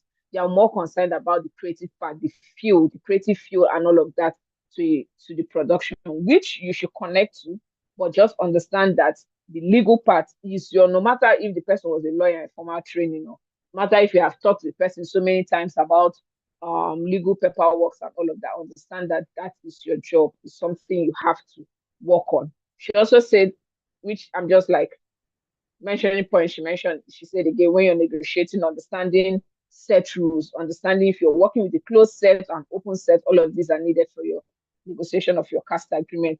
Knowing call time, knowing that, okay, when does call time start counting? If it's a 12-hour or 11-hour call time, when does it start counting? Would the actors be expected to stay in the hotel and they'll be called in when the set has been set up fully? Yeah, it sounded that way. When it's fully set up and then they come in and their call time start counting from makeup to wardrobe to all of that. understanding how many times they are going to feed, understanding that if you have a child actor on ground, then definitely you have to make sure that siesta, nap time is not affected, school time is not affected, working on the assignments not affected. They cannot sign the agreement. It has to be their guardian, the legal guardian that signs the agreement. Even if they are workers, they cannot sign a release form. It has to be a legal guardian to sign the release form. You need to, so that's why I said, yes, understanding the legal aspect, understanding the different intellectual property laws, the different Nigerian laws that pertain to the film industry is wonderful. You need it. I think naturally as a lawyer, you're already set up for it, but you can do your further research. But you need to understand the film industry itself. You need to understand the different, what goes on at each point. Do you understand everybody's role? Understand who the production designer is, understand what film and the art department is doing. Because at the end of the day, might have a problem. There was an issue I was dealing with a producer where they used someone's picture and they used it in the cover art. And whoever did that was just an independent contractor. The producer didn't really think there was much of a big deal. I wasn't involved from the beginning. I just brought in to solve the problem. Didn't think it was much of a big deal, and they used it, and it caused big problem. So most times, like I said, the creatives are more concerned with how the production feels, how the people are going to enjoy it, and all of that, than really their mind don't really go to the legal aspect of things. It's not left to you to figure out what's right, what's wrong. Even when they're trying to do things that are periodic, the pieces they're using, is it going to cause problem? Because another thing you don't want is when they are done with the film and you go for censorship for you to get a classification. They tell you, okay, the film is not good, or maybe they not collect real permission from most people now to avoid issue with classification. If they're going to portray a police scene, they go and take permission from police, get police officers to actually come and train the actors that will do. So you need to understand all of those tiny bits of the film industry itself. So yeah, I think I actually overspoke. I'm done. Yeah. Thank you so much, Miss Amanda. Thank you so much for giving us so much insight and also identifying what you think the mentees should work on and where areas you feel they should improve on. Thank you so much, Ma. We still have two more mentors rather to give their contributions. We'd like to call on Miss Omotayo firstly, and then last but not least, Miss Onajite. But Miss Omotayo, please, Ma, would like to have your contribution on the mentees presentation and also maybe any further thing you may want them to know as regards today's topic.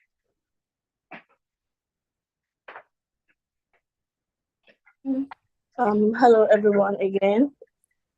I really don't know if there's anything else to add because Amanda really said practically everything. But of course, you can't say everything in a day, right? So firstly, I didn't read through the entire presentation, but I'd just like to add something to what I said earlier.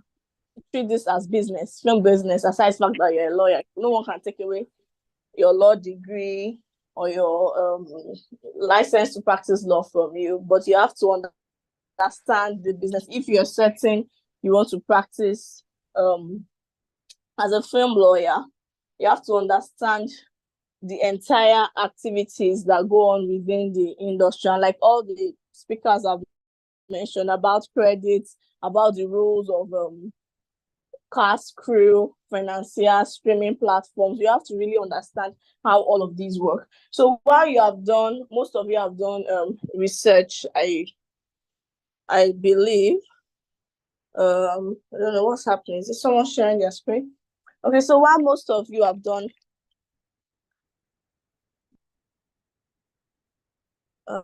kindly let me know if you can still hear me.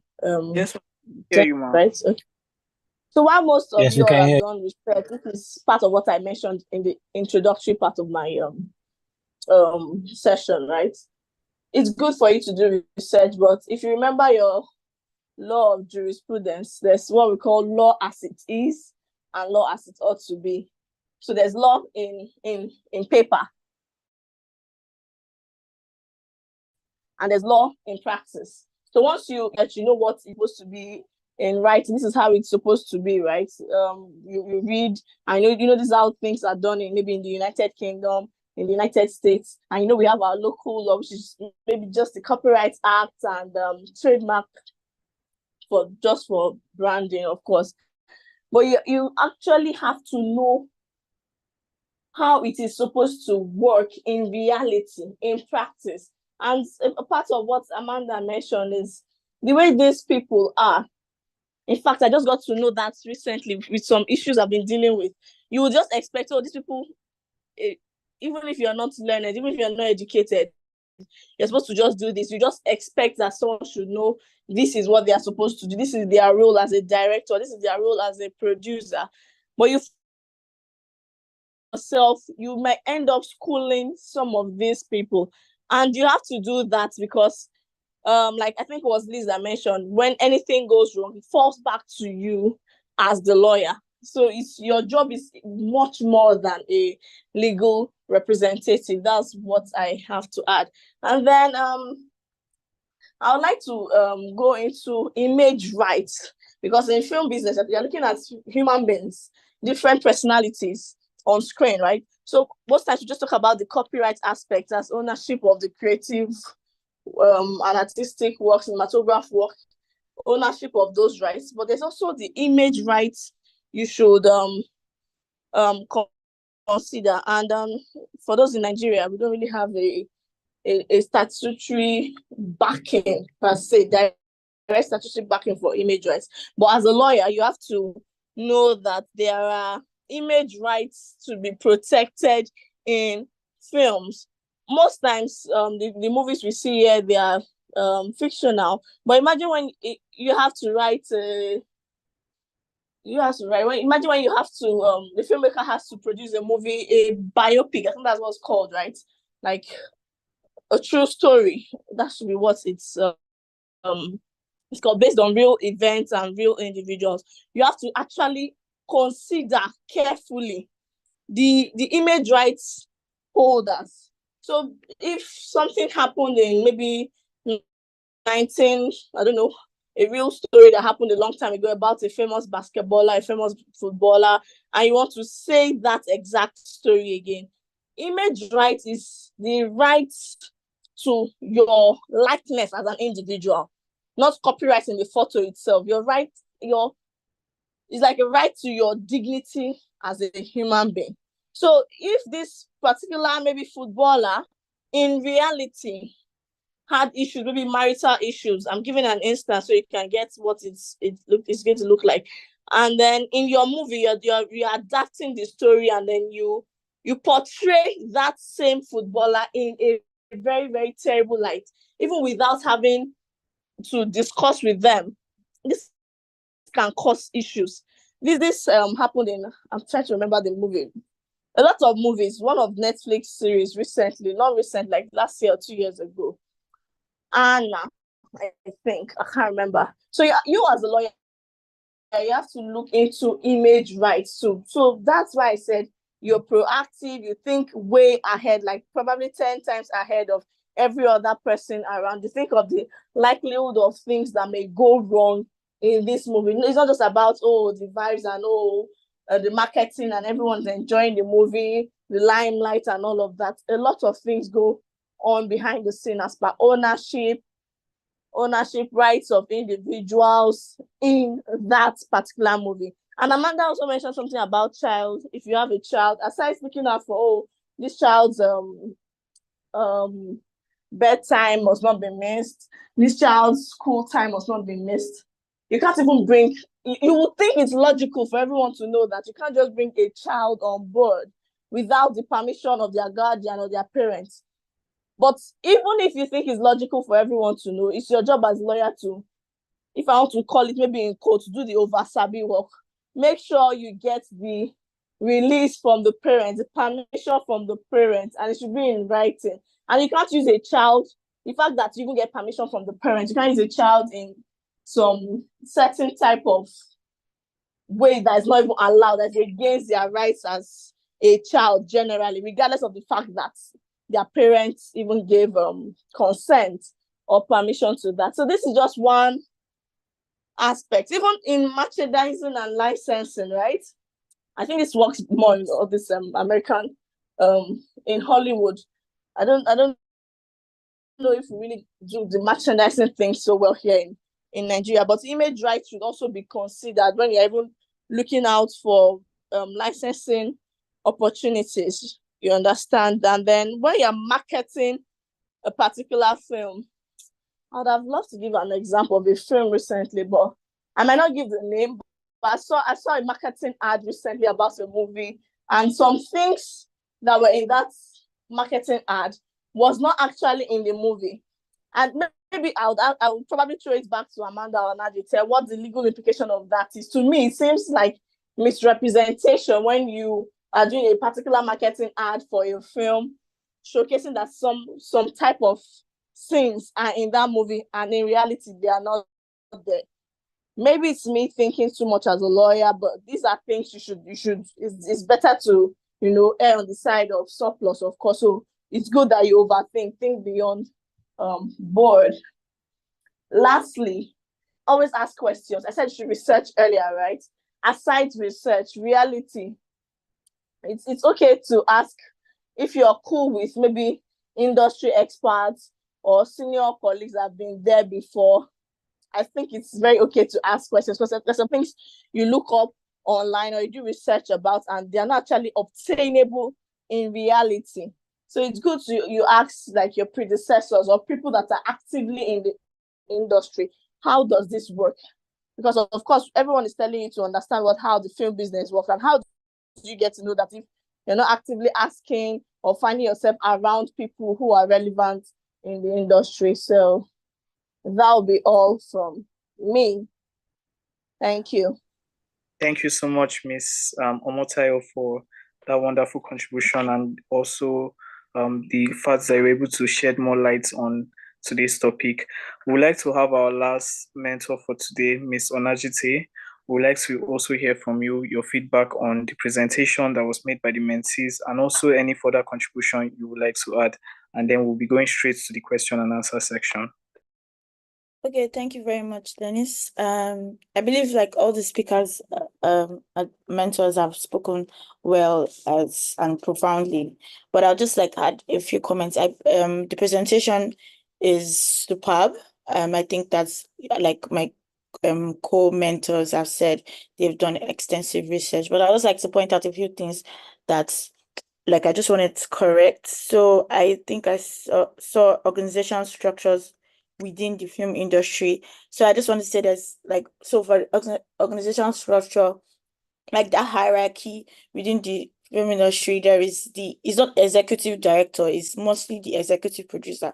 Those are the ones that are like the financiers of the film. After listing the executive producers, then there's the director. Those are like, that's the chain of command. And if there's a co-producer, the co-producer comes after. Then if there is so PM like usually comes like after the line producer. So sometimes they might have a line producer. Those are the people that are usually in charge of hiring and firing.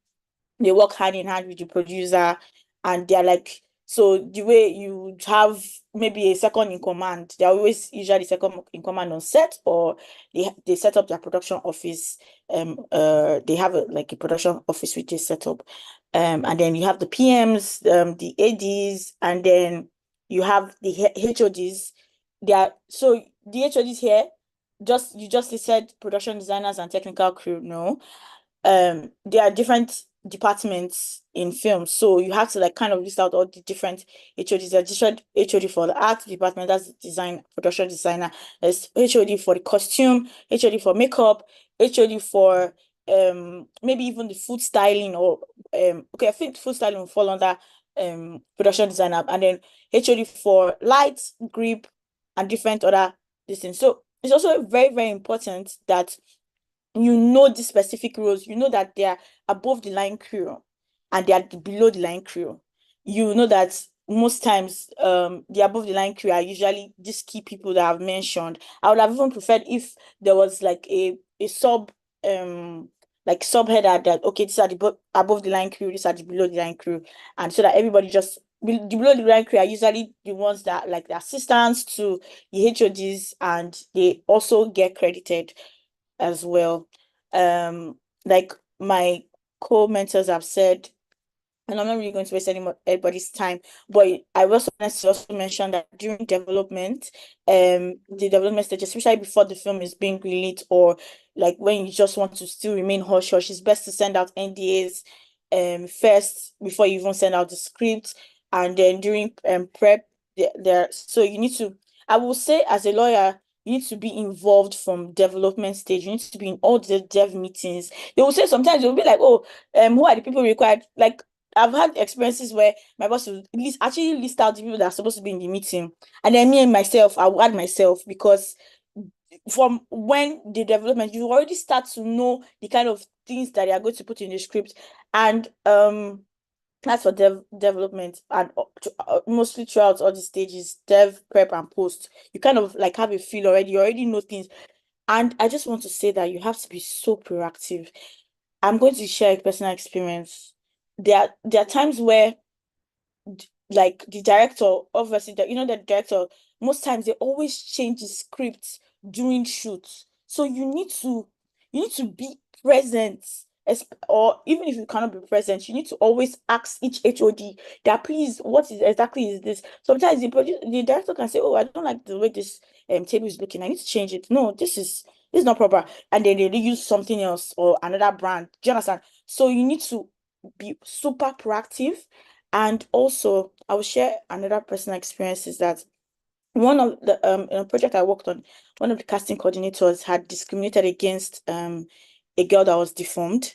And when I got to know, because the conversation was, she initially asked me, oh, oh, is this right? And I told her specifically that, don't make it look like, okay, she didn't want to engage the girl that was deformed, but you know that if you're not engaging the girl that is deformed, yeah, this is a working lawsuit for discrimination and harassment lawsuit. Do you understand? Or any other sexual. There are also some actors that you will notice that the actors is like a bit touchy towards the cast or whatever it is. You need to also, like, you just need to be very proactive, and kind of like just use style or whatever it is, and ensure that that doesn't happen, because some actors, some of your crew members, they're actually working lawsuits. Even some of maybe even music supervisors who don't get proper clearance for music. You need to ensure that you're always asking questions each day before each day of rap, or the next day. Another thing I really wanted to mention was the like I noticed that there was not much talk about contracts. It's just, oh, the contracts to be clear. I think that it's easy to spot poorly drafted contracts, and one of the things to note is that where the correct parties are not stated, maybe. So one of the things that I see and I don't really like is, if a business is registered, if it's just a business, that obviously there are different types of business structures. There are structures that are IT, there are structures that are company, like proper companies. You need to state it clearly. If it's a business name, you obviously know that the way the structure of that agreement will be, they will not do company seal, blah blah blah blah blah. It will be drafted like, oh, something something something, trading under the name and style of the name of the business, because you also know that as lawyers, that they are different because of their different organizational structures rather. How the contract should be drafted. That's one. Then where the contract does not properly define obligations. So that just goes down to what everybody has said, that you need to actually know each roles of each person. There are some people, also personal experience, that will say, oh, I'm not aware that that's what I'm supposed to do. Meanwhile, okay, you're not aware what you're supposed to do, but you need to, if they say, okay, they need a gaffer on set, what does a gaffer do? You need to like list out all the things. You need to do your proper research and list out in the agreement of what the expectations of what the gaffer is supposed to do. Then some agreements don't have like who owns the IP. Normally, in most production contracts, actually, the standard is you go into different contracts. Like you might have over 40 contracts, and it's very important for the contract to say that the even though you're working, or even though you're work under hire or a work for hire, that your creative inputs, even if you are an artist or whatever it is, your creative input belongs to the producer. Also, there are some contracts that don't have a proper defined termination clause. It's very, very unclear. If you are terminated, if let's say you engage a director and the director has like a fight with maybe his line producer, for example, and the director wants out of that project, what are you going to do? You know that there are some key members that if they say that they are not doing again, it's over. Do you understand? So you need to look for there are some, I would say that especially for all those people that say they want to terminate their contracts, you need to look for a way to, for them to provide or give proper notice so that you can be able to have more time to look for a what they call that word now, a substitute.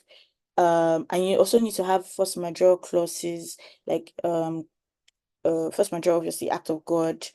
Also, I wanted to add that I love the presentation, but I noticed that there was no, so this is film business and the business is products. And products is not the same as okay, selling rice or selling this thing.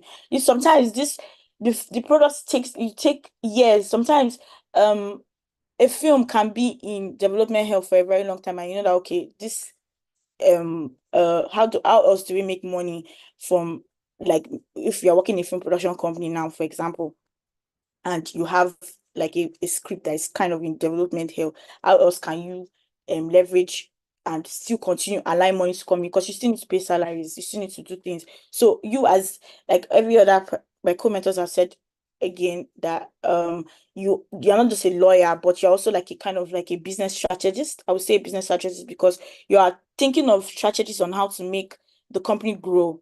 So one of the ways I would say is, for example, if the production company you're working with has a catalog of like a library that's other films, you can now decide, okay, what other ways can we make money and bring money in for the company? There are some, so one of the things that I really like is that if you have original music compositions and you have maybe you signed a deal with Adekunle Gold, for example, or whoever, you have a deal with them to create original music for you and you are the owner of the IP. It says you can also get on DistroKid and distribute that song. DistroKid will help you distribute it to other streaming platforms that will be able to generate like money for you. And that's one of the things I didn't see. I also do not see that they touched on theoretical license releases. That's where you're releasing the company. So there's something that is the standard release routine for a movie, which is release windows. There are different windows. So the first window is obviously the theoretical release, where the movie first comes out to cinemas. You try and negotiate with your sales agent or your distributor, right, on giving you like a good deal, all the things you're negotiating. There's so many different types of rights they're negotiating for that particular film coming out to cinema. You can say, oh, I don't want and this is another strategy to also make money. Oh, I don't want you to just do what's it called now, airline. I don't want you to do airline deal. I will take airline deal. You yourself, you now decide to negotiate with another distributor to just negotiate on airline deals. That's another way to ensure that everything that you are doing, you are maximizing money from all fronts. There are different types of video on demand platforms. The first one is subscription video on demand. That's where you have your Netflix, your Amazon Prime, and then there's transactional video on demand. That's where you have My Film House, and you have like DSTV box office. Transactional video on demand means as I watch, I pay, right? As opposed to I subscribe for a month and I can watch anything. You also have AVOD. So they are different. So as a lawyer that is working, you also have to understand that there are just different types of VODs and try and maximize different platforms for your what's it called now, for your company.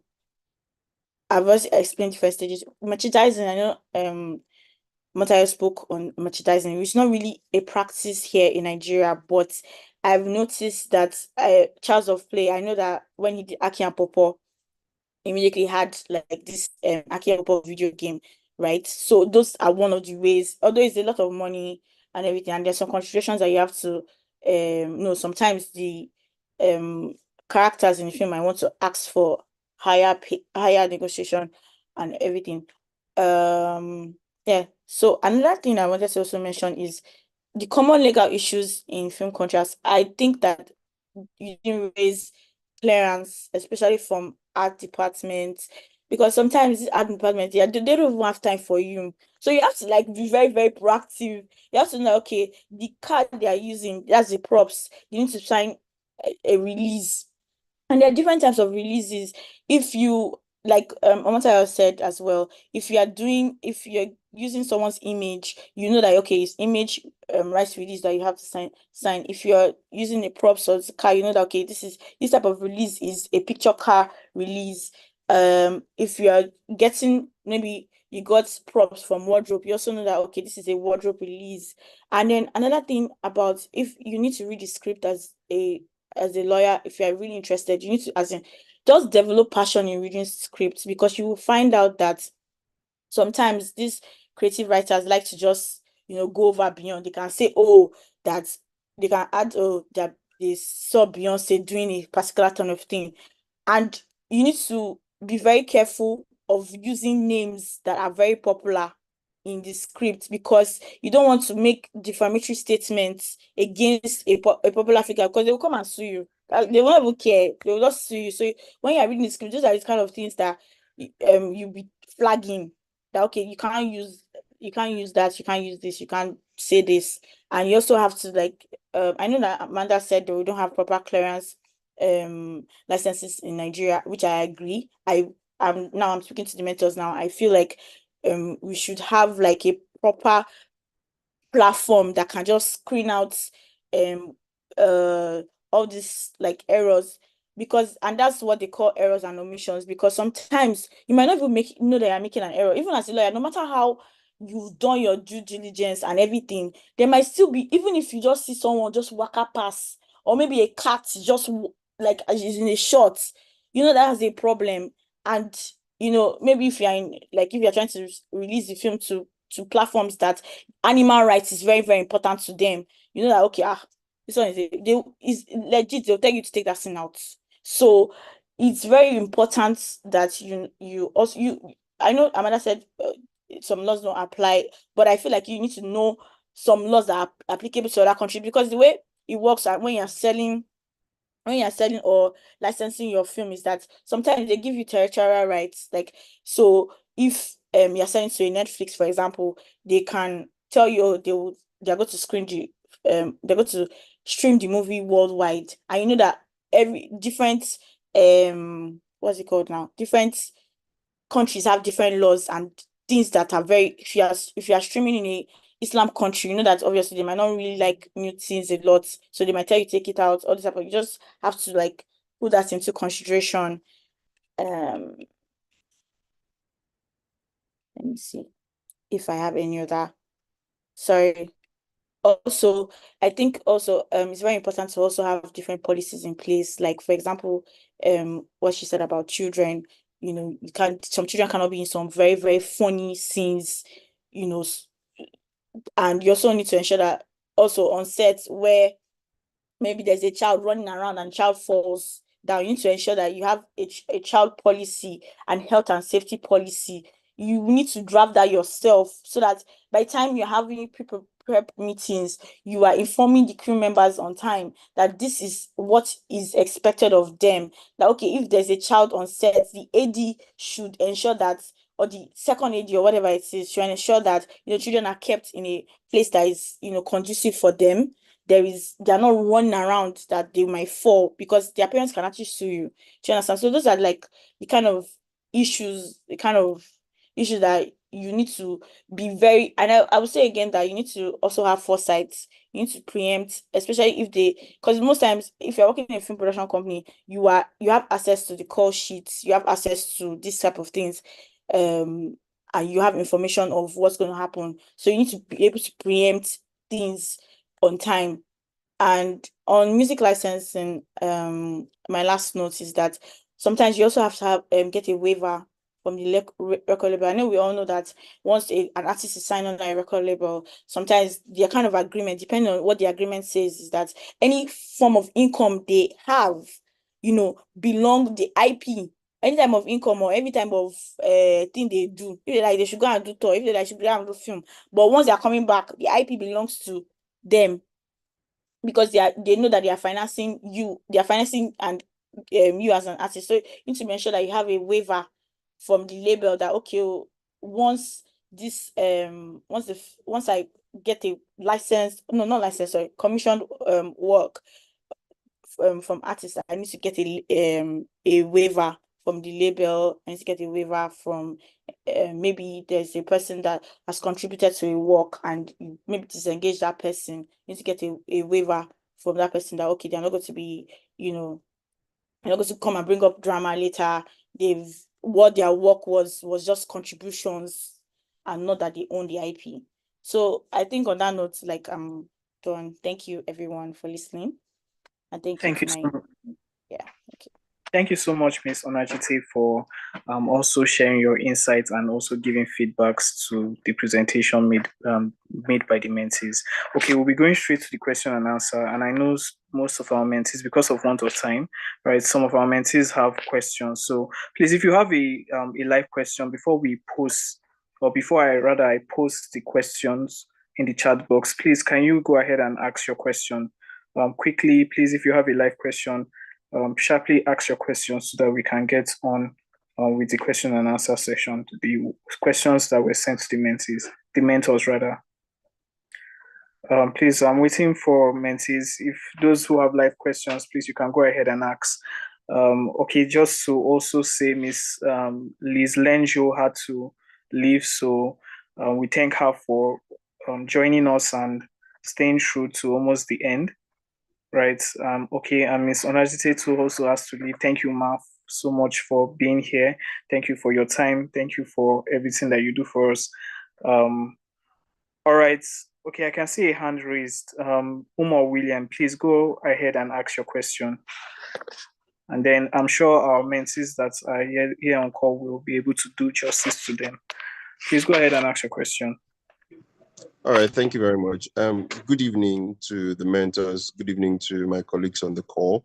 So I'd asked a question earlier in the chat box when I think the mentor that spoke first, the Kenyan lawyer, she had mentioned something about clearing artworks.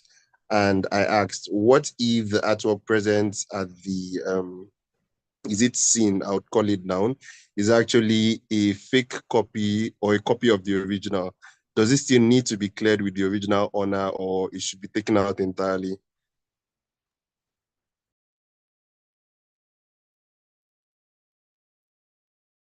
Hello, Mr. Dennis, please, do you hear me? Yes, I heard you. Thank you so much for your question. Unfortunately, Miss Liz is not on call anymore, right? But we can just maybe direct the question to one of our mentors that is here. Miss Amanda, please, if you can you help us with that question, ma?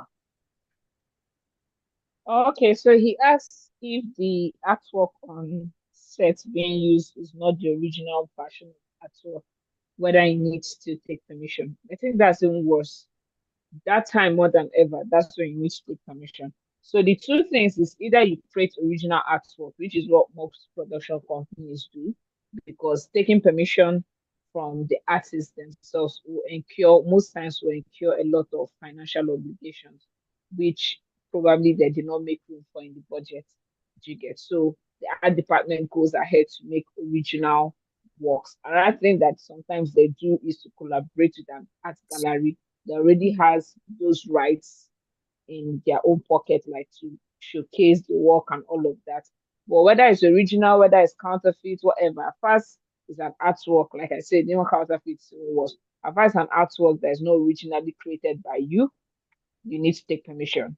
Whether you bought itself does not transfer rights to you. You need to take permission before. You need to clear it before you have the film publicly displaying. Hope that answers your question. Yes, it does. Thank you very much, Amanda. Thank you so much, William, for your question, and thank you to Miss Amanda for helping us answer that question. Okay, we'll be going straight into the questions that were sent to our mentors, and also, okay, seems someone also sent some other questions after the main question had been sent to the mentors. So we'll just be taking them. I'll be taking the questions and I'll just be directing them to the mentors randomly so that they can help us with that. And if other mentors maybe have contributions on those questions, please, our mentors are free to do that. So our first question here is, okay, what happens? Okay, sorry. What happens when a contractual agreement is not drawn up for a certain contributor, let's call him Mr. A, in a film production, but is done for the other contributors? I would like to direct this question to Mr. Chibuzo. Please, sir, if you can help us. The question is also on the chat box, so you can also look at it, sir, if you did not hear me clearly, sir. Okay. Okay, thank you for the question. It's actually quite clear. If the person didn't sign a contract before embarking on the project, you see, that goes back to what I said before about in our societies, we don't involve the lawyers until problems arise. And we see that a lot, even the Kenyan contributor, I think, alluded to that in her own presentation earlier about how, just about how we don't involve, everything is gentleman agreements and all that. That also happens in Nigeria, So before I was called to the bar, I had a situation like that, a screenwriting contract, gentleman agreement. The matter went to court. Right? I got judgment against the film marketer. So that's how it works. But the thing is, if there was no contract, you still have a remedy, particularly if but it's no longer as simple as it should have been if there was a contract. If there was a contract, if you were to go to court, it would probably just be like for the court to interpret the contract and say, okay, under the terms of the contract entered between Mr. A and Mr. B, I hereby award judgment to, it would be like an originating someone's kind of situation. But when there is no contract between the parties, then because, elementary contract law, a lot of the time, a contractual relationship can be inferred from the conduct of the parties. And so those kind of things are the kind of things that the court will have to resort to. I don't know. Can you hear me, please? I want to be sure I have feedback. Hello? Yes, please, sir. Yeah. Okay, so that's the kind of thing the court will have to resort to in that circumstance to now ascertain that there's a contract between the parties and to make findings on the basis of the work done. And under that circumstance, you have a tougher job to of course, naturally, is a higher hurdle. You have to submit the work. You have to submit a copy of the work. You have to show, for instance, in my case, there was a script. It was a script. It was a screenplay. A copy of the script was tendered. A copy of the final film was tendered as evidence, and a lot of other things. And so it's a tougher hurdle, but it can still be done. Yeah. Now, let me now consult the question. Sorry, because I know there was also there was a subdivision. There was some other. What happens? Sorry, when a contract is not done up for a certain contributor, but it's done for other contributors. Then, as a result, royalties are paid. Now, but when it comes to royalties, I was talking about a general situation. When it comes to royalties, that's it's going to happen because in that circumstance, a court will have to now interpret the situation strictly. Parties are bound by the contract they entered into, or in this circumstance now, they did not enter into. So it will be difficult for a court to now make a finding and award royalty and say, okay, you have royalties. Because in the beginning, the parties did not agree to royalties. So to be particular with this question now, it will be difficult, if not impossible, for Mr. A to get his royalty because he did not enter any contractual agreement at the start of the production. I don't know. I hope that answers the question. Now, hello. So, hello? Yes, I can hear you, sir. Okay. Now, in a situation where one is approached by a financier to write a script and shoot a movie to be funded by the financier, and the financier in turn will sell the movie to a distribution platform. Okay. What steps should the person writing the script and shoot the movie take to protect his interest? Obviously, the person writing the script and shoot the movie should enter a contract with the financier. Now, we're talking from the question, we're talking about a screenwriter, a situation where the same person is a screenwriter and the director. Now, so the person, I would advise a separate contract guiding the screen, a separate contract to guide the screenwriting and a separate contract to guide the directing. Because if you decide to, I say this as a business person now, not as a lawyer. If we had the same contract guided to guide both, most likely you'll be shortchanged. Most likely. And so it will be much more beneficial to you as a business person to have a different separate contract as a screenwriter and a separate contract as a director. In fact, as a matter of fact, I'm aware that a lot of directors who are screenwriters actually have some sort of companies, like a screenwriting company that they are in charge of, that handles screenwriting. So even foundationally, even from the word go, we're talking about two business entities. A director is directing as an individual, because a director, in the peculiar art of filmmaking, a director is a person. Of course, he can have a directing outfit. For instance, you would see somebody like Ridley Scott having some sort of a directing outfit like Scott Free Productions, but is contracted, is doing the job as a person, So we'll now have the screenwriting aspect. You handle the screenwriting, you enter a contract as a screenwriter, and you get it done. And in fact, sometimes it's not cast on stone. If there's a situation, there may be a situation where if it doesn't all go well, if the contract does not work well for you as a director, you can restrict yourself to screenwriting and get fully paid for that. And that's fine. But don't shortchange yourself by trying to, like a lot of people do it, and say, okay, why don't you give us some sort of comparative advantage because you're the same person directing, the same person doing screenwriting. Then you now see you shortchanging yourself because there is presented, a lot of practitioners work on the basis of passion. I say this from experience. And so way years down the line, you see a practitioner, you have a health situation, you now start talking about donations, contributions, because they shortchanged themselves in the beginning. So from the get-what go, I advise movie practitioners around me. You should even have lawyers, legal consultants that advise you. Just like what professionals do abroad. You have legal consultants, you have publicists, you have agents, so before an average person before an average professional outfit gets to you, they know that, okay, I'm doing this is business. This is strictly business. And so that's my advice. So will it be proper for the person writing the script to share the process of the sales to? Well, as one of the people that contributed in the past had said, it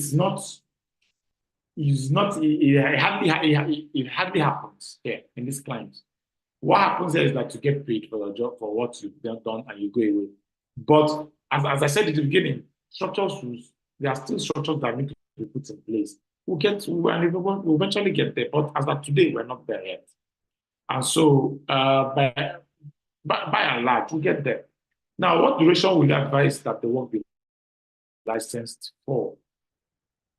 This question is unclear what this license means. What when you mean when you licensing regards to what? So as some sort of okay, I'm seeing a raised hand. Sorry, Mr. Moore, do you want to say something, please? Yes, sir, it's actually my question, so I wanted to clarify that part. Okay. So the person is giving the work to the person who is financing, and the person who is financing is now licensing the work to the distributor or the third party. So I'm asking, what is the duration or time frame that is there like a stipulated time frame that the work can be licensed, or it's something that can be advised on?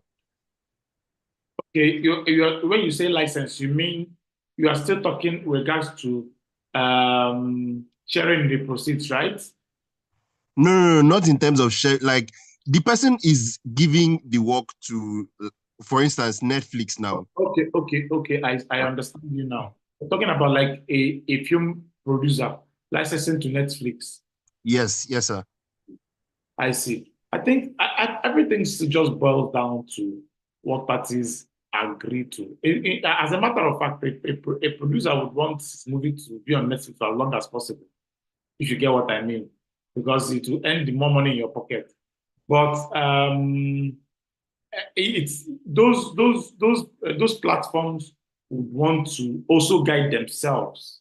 I mean, because they're not just transacting with you. They're transacting with thousands of other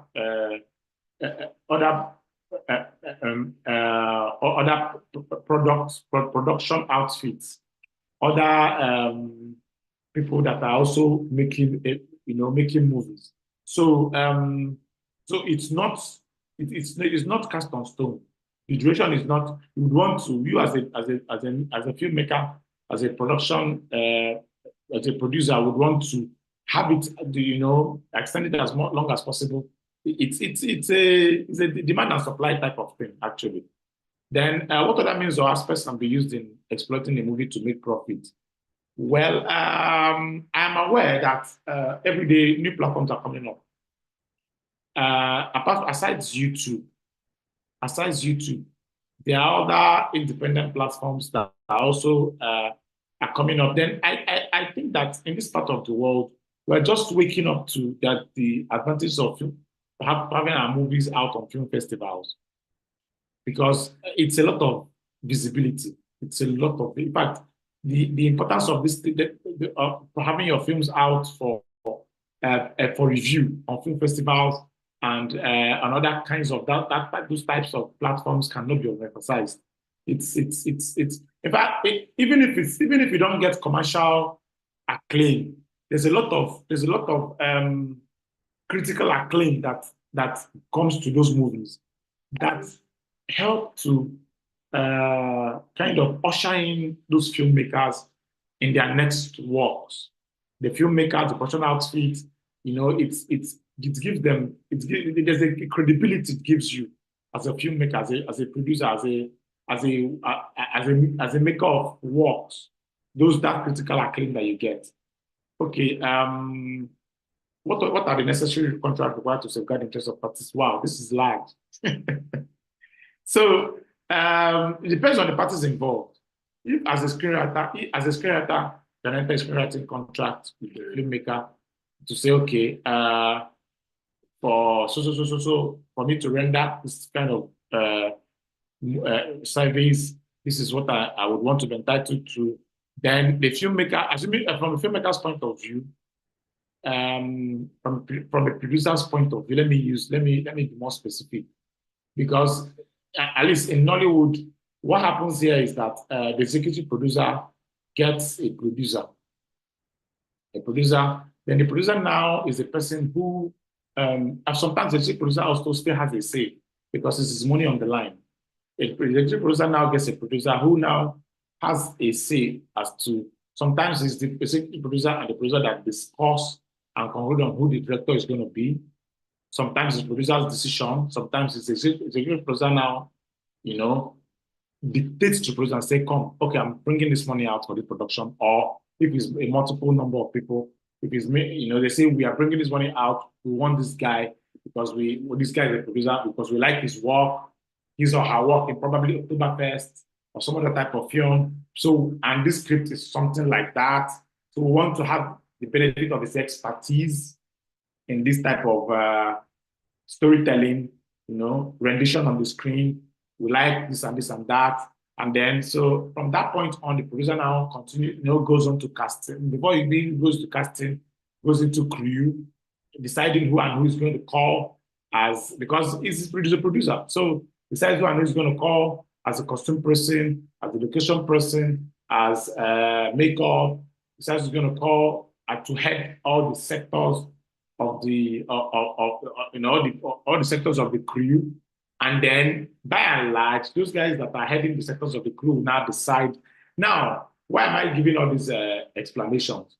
At the point that the producer is contracting this, is calling this in, there are contracts with each and every member of these heads of the crew, so that the production is protected from any breach of contract. Because we've had situations where a production production is going on, and then perhaps so this person is a makeup person. She's renowned in makeup, and then but she's renowned in probably epic makeup regards to old films, and then maybe she's shooting he or she's shooting what she would be is involved in a production of a small scale, what she would a small scale production, and then maybe a bigger production now calls her, and she now decides to probably delegate the small her job in the small production to somebody, a subordinate, and he'll head out for the bigger production. This thing should be covered by contract. There should be, if the contract is in place, he or she should be called to order. Say, come, you have a contract with us, please stay. You can delegate, we can call some other person to head that other production. So that's that with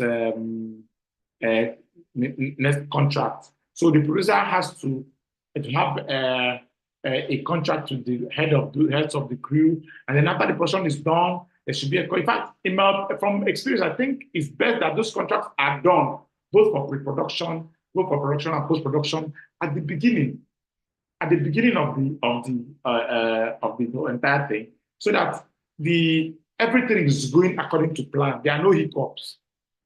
You don't have a situation where you finish production and the editor you wanted him or her to handle your post-production is already contracted someone else. You're stuck. So at the beginning, at the drawing board, map out everything. Have the product, enter contract with everybody. If the editor is not available at the time, at that time you have the luxury of time. You look out for someone else and enter contract with them, or you discuss with the editor. Who was the alternative? Can I get someone else? Just at the beginning, you have the luxury of time, and you have the time to make all your arrangements for it. Because from experience, when you start a shoot, time starts counting. There's time to do this. There's time you need to finish your production within a time frame. You need to finish production within a time frame. The cinema houses are waiting. So at the beginning, that's the best time to have all this sorted out. Okay, so how can a script or story writer protect your interest in the work? Okay, is it proper? Can you hear me, sir? Yes, I'm here. Yes, sir. I would also like to direct some of those questions to the other mentors on call, so that yes, sir. Thank you so much for helping us with the questions that you did. Thank you so much. We really do appreciate, sir. Thank you, sir. So, okay, I would like to just direct this next question to Ms. Omotayo, right?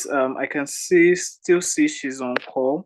So the next question is, how can a script or story writer protect his or her interest in a work? Is it proper to outright, Mrs. Omotayo, sorry, is it outright to sell such work to a producer or ask for shares in the royalties or incoming derives from the movie? Mrs. Omotayo, please, can you help us with that question? Okay, so in Nigeria, if you're looking at Nigeria setting, hardly will you see a script writer, if you are solely a script writer, ask for royalties. It's almost like maybe in practice it doesn't happen. So you not even see someone. But if you want, you could. That's like asking for, it's like trying out your luck or trying out, looking out for the best option for yourself. Of course, royalties would always be like number one option. But then in Nigeria, we hardly see script writers, unless of maybe that script writer is probably a filmmaker also. And that's why the previous speaker mentioned that if you're maybe a script writer and a director, you should probably have a company separate for both activities, right? So a company for the other activity while you as an individual, you're the director. So I would like to say, you may decide to shoot for royalties, but if you're talking within you're speaking for Nigerian film industry, script writers hardly. In fact, royalties, and Amanda also mentioned, we won't really call it royalties here in Nigeria, right? It's like you're just getting payback for your investment in a film, either from the streaming platforms that you license to, or from cinema sales, box office sales in cinemas. So the first part of your question, now that takes me back to the first part of your question, which is, how can a scriptwriter protect his interest in work? First thing is you need an NDA to even share that script. Because of you have a script, you have written something so good, you can't just keep it to yourself, right? You need someone to look at it and to know if they want to invest in this story of yours, if they want to use this story of yours. And for you to do that, for you to share with people, you have to be sure that you can't trust anyone. It's business. You can't trust no one. Someone might just get your script and then use it for their own, or we adapt the story into something else and use it for their own selfish interest. So one of the things you need to do as a script writer, story writer, as you want to call it, is to have an NDA, that's a non-disclosure agreement, with whoever you're sharing your script with. So that way, what a non-disclosure agreement will do for you is that you can't disclose. This is a confidential agreement between yourself and myself as a scriptwriter and maybe a financier or a producer. You can't disclose content of my script to anyone else. It's only strictly for the purpose of you looking at it and if you want to do business together. And what it means is that if you ever find that script or that story, something close to it elsewhere, you have the right to sue because that person has infringed on their contractual obligation in that non-disclosure agreement. So that's why it's good. It's not just a piece of paper, it's something that actually protects you. Secondly, you may want to just share snippets rather than sharing an entire story, an entire screenplay, an entire write-up. You may just want to share a part of it if that works for you. If you're looking at an investor that is not so interested in the entire story, maybe someone that just wants to have an idea, that may help, generally speaking, not just legally speaking. Then you can look at copyright registration, which is not mandatory. I always like to say it's not mandatory, but it's like a notification to the public that you own this script. So you can decide to do a copyright registration, notifying the public that you own this content before you decide to share with people. All of these have financial implications. So oftentimes people run away from doing things like this, but an NDA is actually really crucial. And then what else can you do to protect your work? You could actually decide to have your meetings with a witness and have timestamps, maybe put something in writing. Your communication with whoever you're sharing this with, these are practical steps you can take. Your communication with whoever you're sharing this script, try to make sure there's a track record of what you have done, so that in the event that this gets out, leaks out, or someone is using that script for purposes other than what you want it for, or purposes other than what you have negotiated for, or maybe they are going behind you to use the script, you can have something to prove to the world when you're saying your story, because it's going to be your word against theirs. So that's what I think you can do as a script writer. And then when you get into agreements, right, finally, when you, not just an NDA is like a prerequisite, like is a step before sharing. So when you finally decide to share, and then they are paying you, if royalties don't work for you, you can seek other forms of compensation, like you can't take away my moral rights, my credits. It can still be noted that I am the writer, regardless of the fact that I am selling or giving away my rights to you. It should still be publicly acknowledged that I wrote this story. Like this recent Netflix #1 movie, Manikulapo. Everyone is saying Kunle Afo, Kunle Afo, Kunle Afo. You're saying it's a beautiful story, but because I'm a film lawyer already, right? Every credit matters. I had to look out for who wrote this story. And then in the story credits, we have Kunle Afolayan and one other person, one Esosa something. I can't remember the name. One other name. So this is where your right as a screenwriter come in. You may contribute you may bring a script, and then the producer is saying, I want to have the entire right to this script. You can negotiate that, okay, why not let us be contributors? If you can't even get sole screenplay credits, at least negotiate for co-contributors. So that means your name and probably the director or the filmmaker's name, as the case may be, should be on credits. So it's just your negotiation skills and your contractual abilities to basically, that's it. Thank you so much, Mrs. Omotayo, for that answer. All right, we're still going to questions. I think we still have like 3 more. The third question here is, how can one attract investors or financiers to finance their movie projects? What are the things they will need to pay specific? Miss Amanda, please, can you help us with this question, ma? I'm sorry, can you take the question again? Yes, the question is, how can one attract investors or financiers to finance their movie projects? What are the things they will need to pay for? They will need to pay specific. Need to pay for. I think that is the person didn't complete the question well. Or pay attention to. Okay. Financing productions or finding financiers in the film industry, I think, is one of the most difficult things to do in the film industry currently. And I think it doesn't help that there's no proper structure to how the investment goes, return of investment. There are not stipulated laws, even though we rely solely or a lot on industry practice. On that financing part, industry practice is still very weak. Everybody have their different rules. But I would say we went through like major ways that you can finance your project. We have the festival grants, we have government grants. If you're lucky, I'll say that's among the 1% that gets that. You have looking for co-production partners. So what that will entail is you having your pitch deck of your containing your Bible, your character descriptions and all of that, like a brief of what the production is going to look like, whether it's going for a short film, a feature film, a scripted series, television series, a limited series, all those descriptions. And you then go in and you shop around.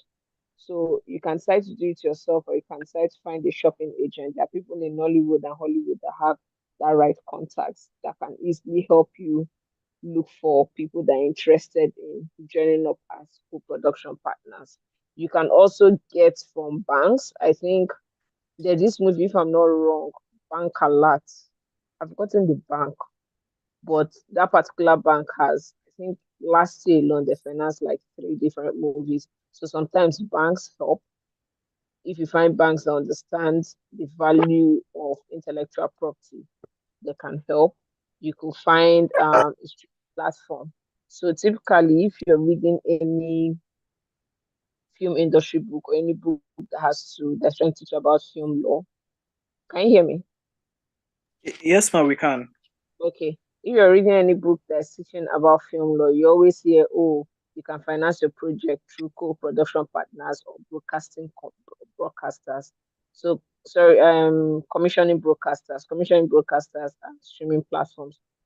Streaming platforms or cinemas. Back then, used to be a lot more of cinemas, distributors, people that say, okay, yes, once your movie come out, I'm giving you a platform. And those people invest a certain amount of money into the whole thing, and you go ahead and do it. So Netflix, Amazon Prime, and any other streaming platform that might exist in Africa involve themselves in that. There's now personal financing, there's equity financing. Equity financing is when you get to share, you give personally shares in your company or shares in the movie, or you guys come together to form an SPV to produce a movie or a series or something. So those are different means that you can finance your movie. Now, things you should look out for, pay attention to the best of my knowledge. Now I'm going to just explain from my experience. To the best of my knowledge, one thing you have to consider is how much the person is bringing. Is the person bringing your entire budget, or is the person just contributing to parts of the budget? That will also determine the bargaining power you may have. That's one. Two, whenever you're sharing, because most times when people bring in an amount of money, they'll tell you that they want to get an equity in the film. This I'm talking about individual or independent financiers. They want to get an equity in the film, or they want to, they want something. That they'll tell you. Most of them always go for equity. So if it's equity, always ensure that there's retained rights. Those retained interests are, let's say, out of 100%, you retain 30% for the production company. That one is not shareable. The remaining 70% is now dealt with as a 100%. So what happens is when revenues come in, company takes their own cut and the rest are shared among financiers or investors. So always take note of that. Also, another thing you should take note of is the financier or the investor needs to understand how how making money in film works. Because then, from the best of my knowledge, again, what I've noticed that a lot of people get to either coming from the business angle or coming from maybe music industry or other entertainment industry with that knowledge, and they try to enforce it on film industry. Film industry has its own peculiar structure. That's why I mentioned that, oh, I don't like to call these royalties. There's strict ways that money is made, and then you have to finance, or you have to structure your repayment terms. You have to structure your return of investment plans to what is feasible for that movie. Is your movie going to cinema? Obviously, if you have a commissioning broadcaster already on board like Netflix and Amazon Prime, they will not allow your movie to go to cinema. So I used to work with Ebony Life, and throughout we had none of our production except from Election Oba.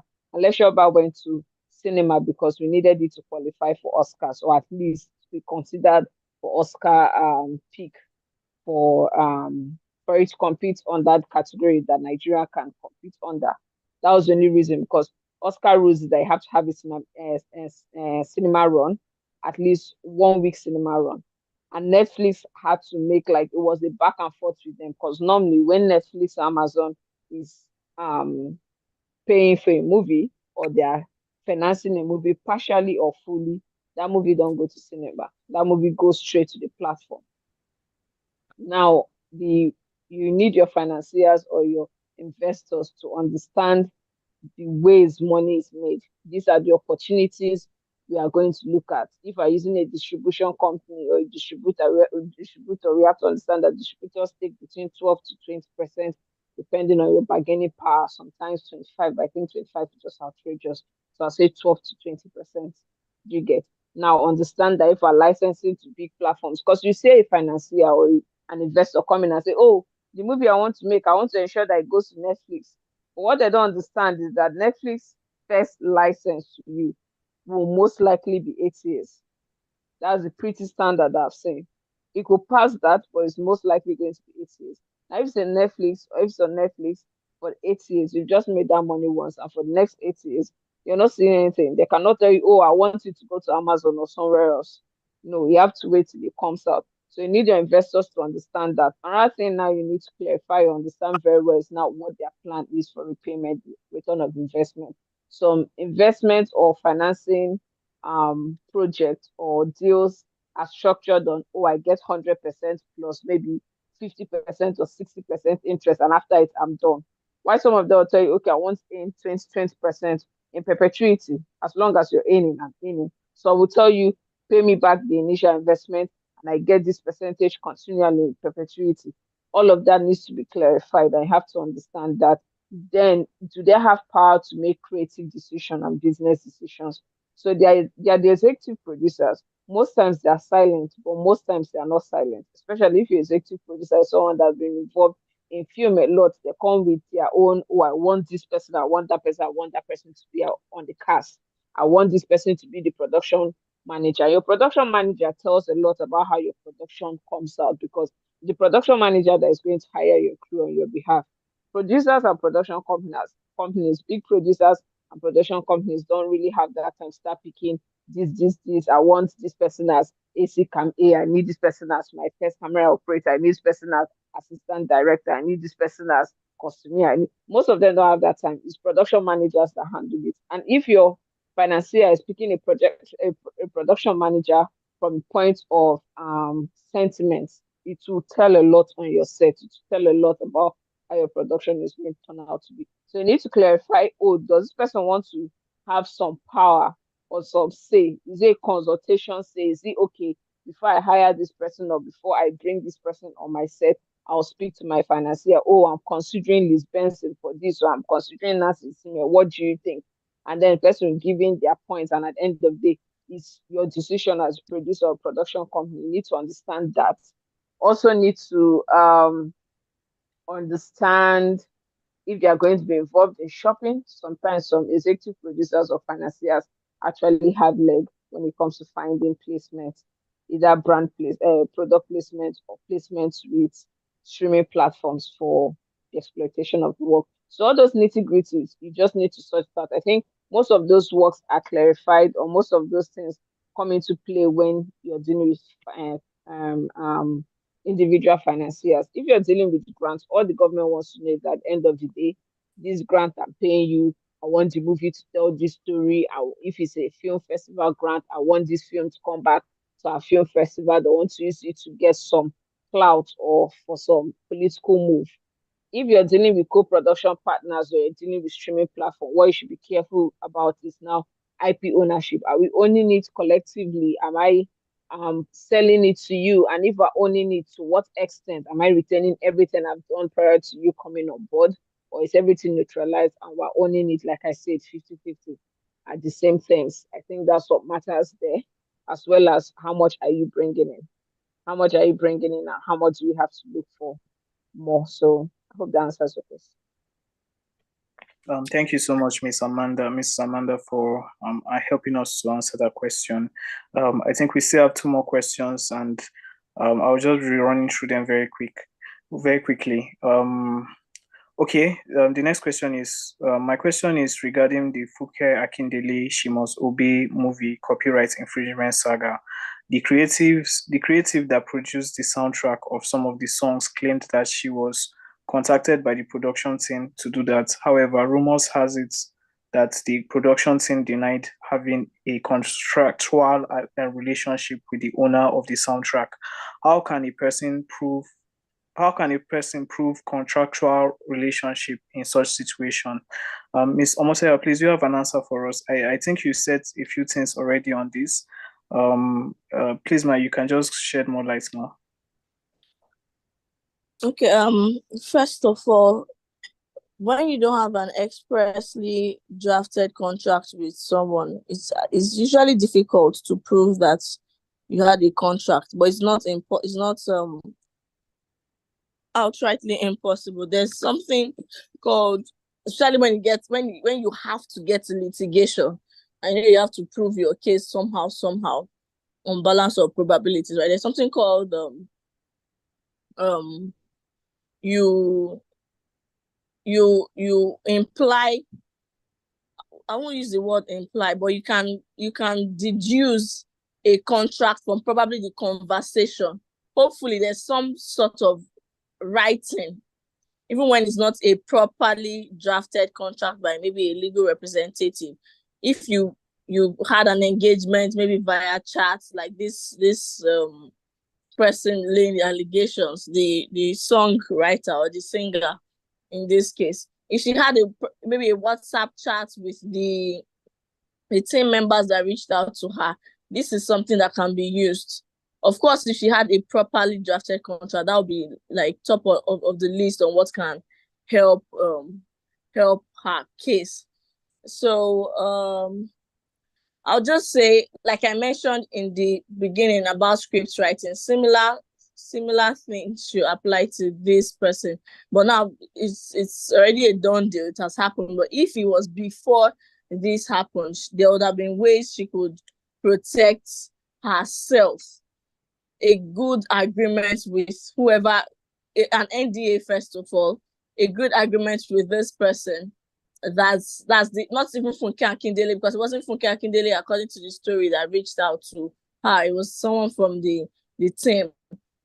But then it's quite dicey because this someone in quote from the team, what's the likelihood that the person wasn't even acting on a frolic of their own? If the person was acting on their own, like you know, some people just know so many people in the industry, and they're probably not real maybe agents to Funke Akindele, or they're not even supposed to be working on her behalf, and they did that. You may not be able to have a good case against the Funke Akindele or her company itself. Nevertheless, it's good that to avoid things like this, even the executive producer in a film, the filmmaker, everyone should be in sync with communication. So you don't just delegate and refuse to supervise what has come on board. Because of course, how did the song come back? How did the song come alive, and you don't know who the real owner of the song is? Okay.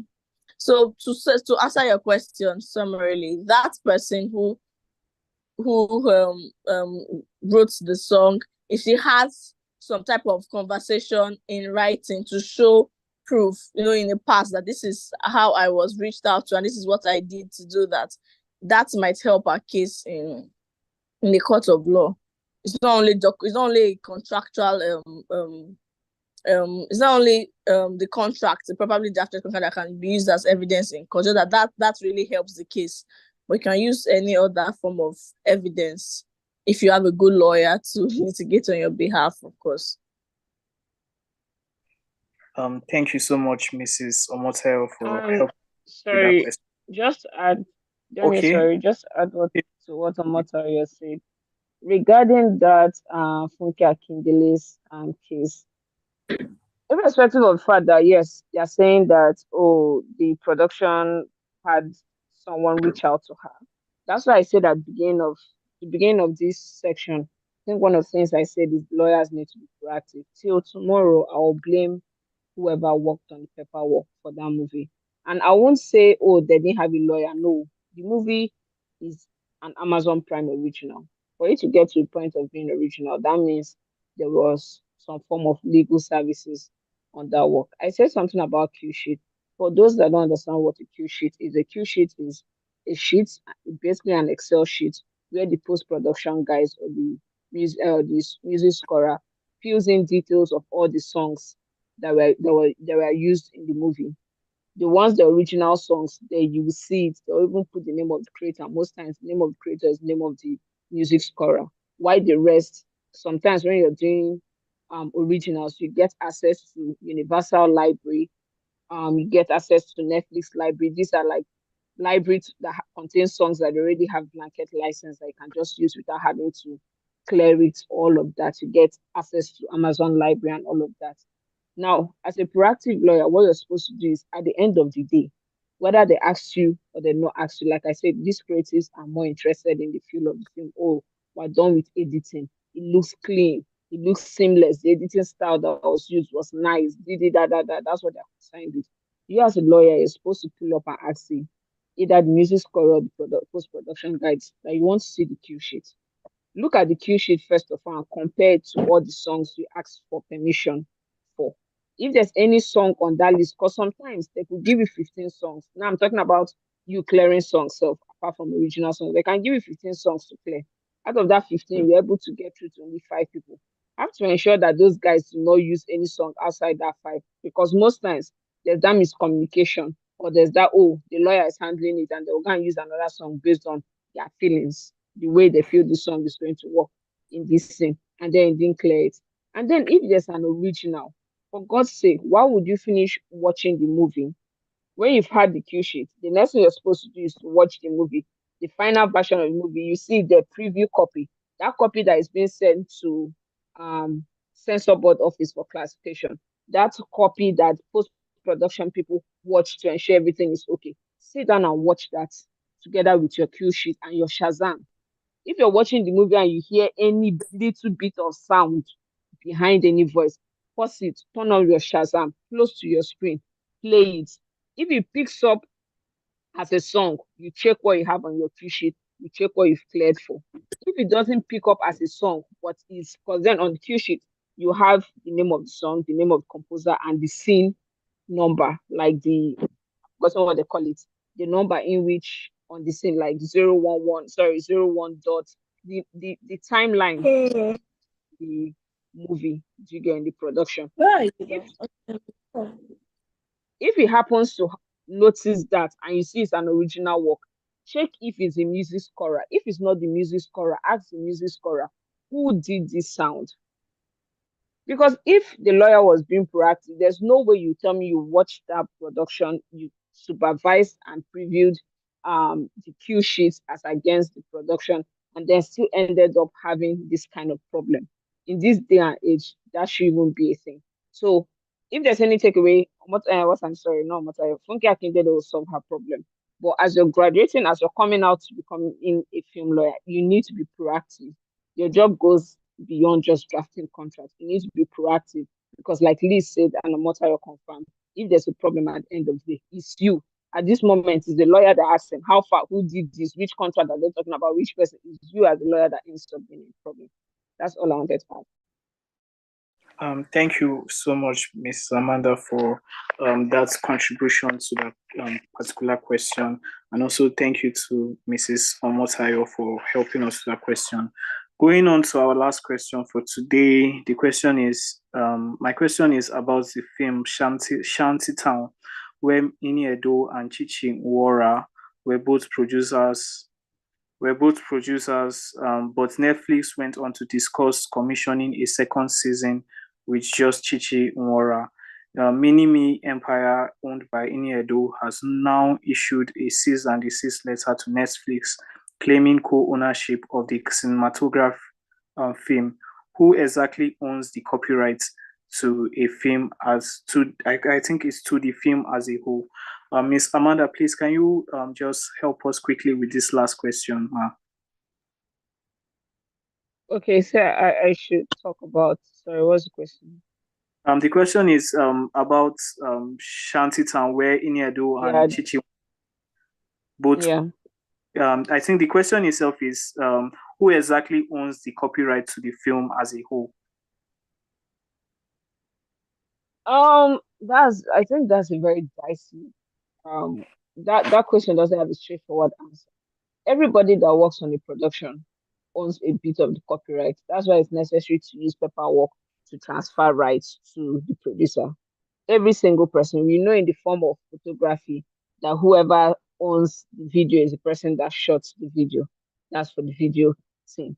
The makeup people, the costumier people, everybody will contribute, will claim, not just that they claim, the law even back them up, that first your creativity enter this, you have a bit of intellectual property. Now, the basic knowledge or the assumption in the industry is whoever paid for something owns it. No, the executive producer doesn't automatically own a production because he or she financed it if rights are not transferred.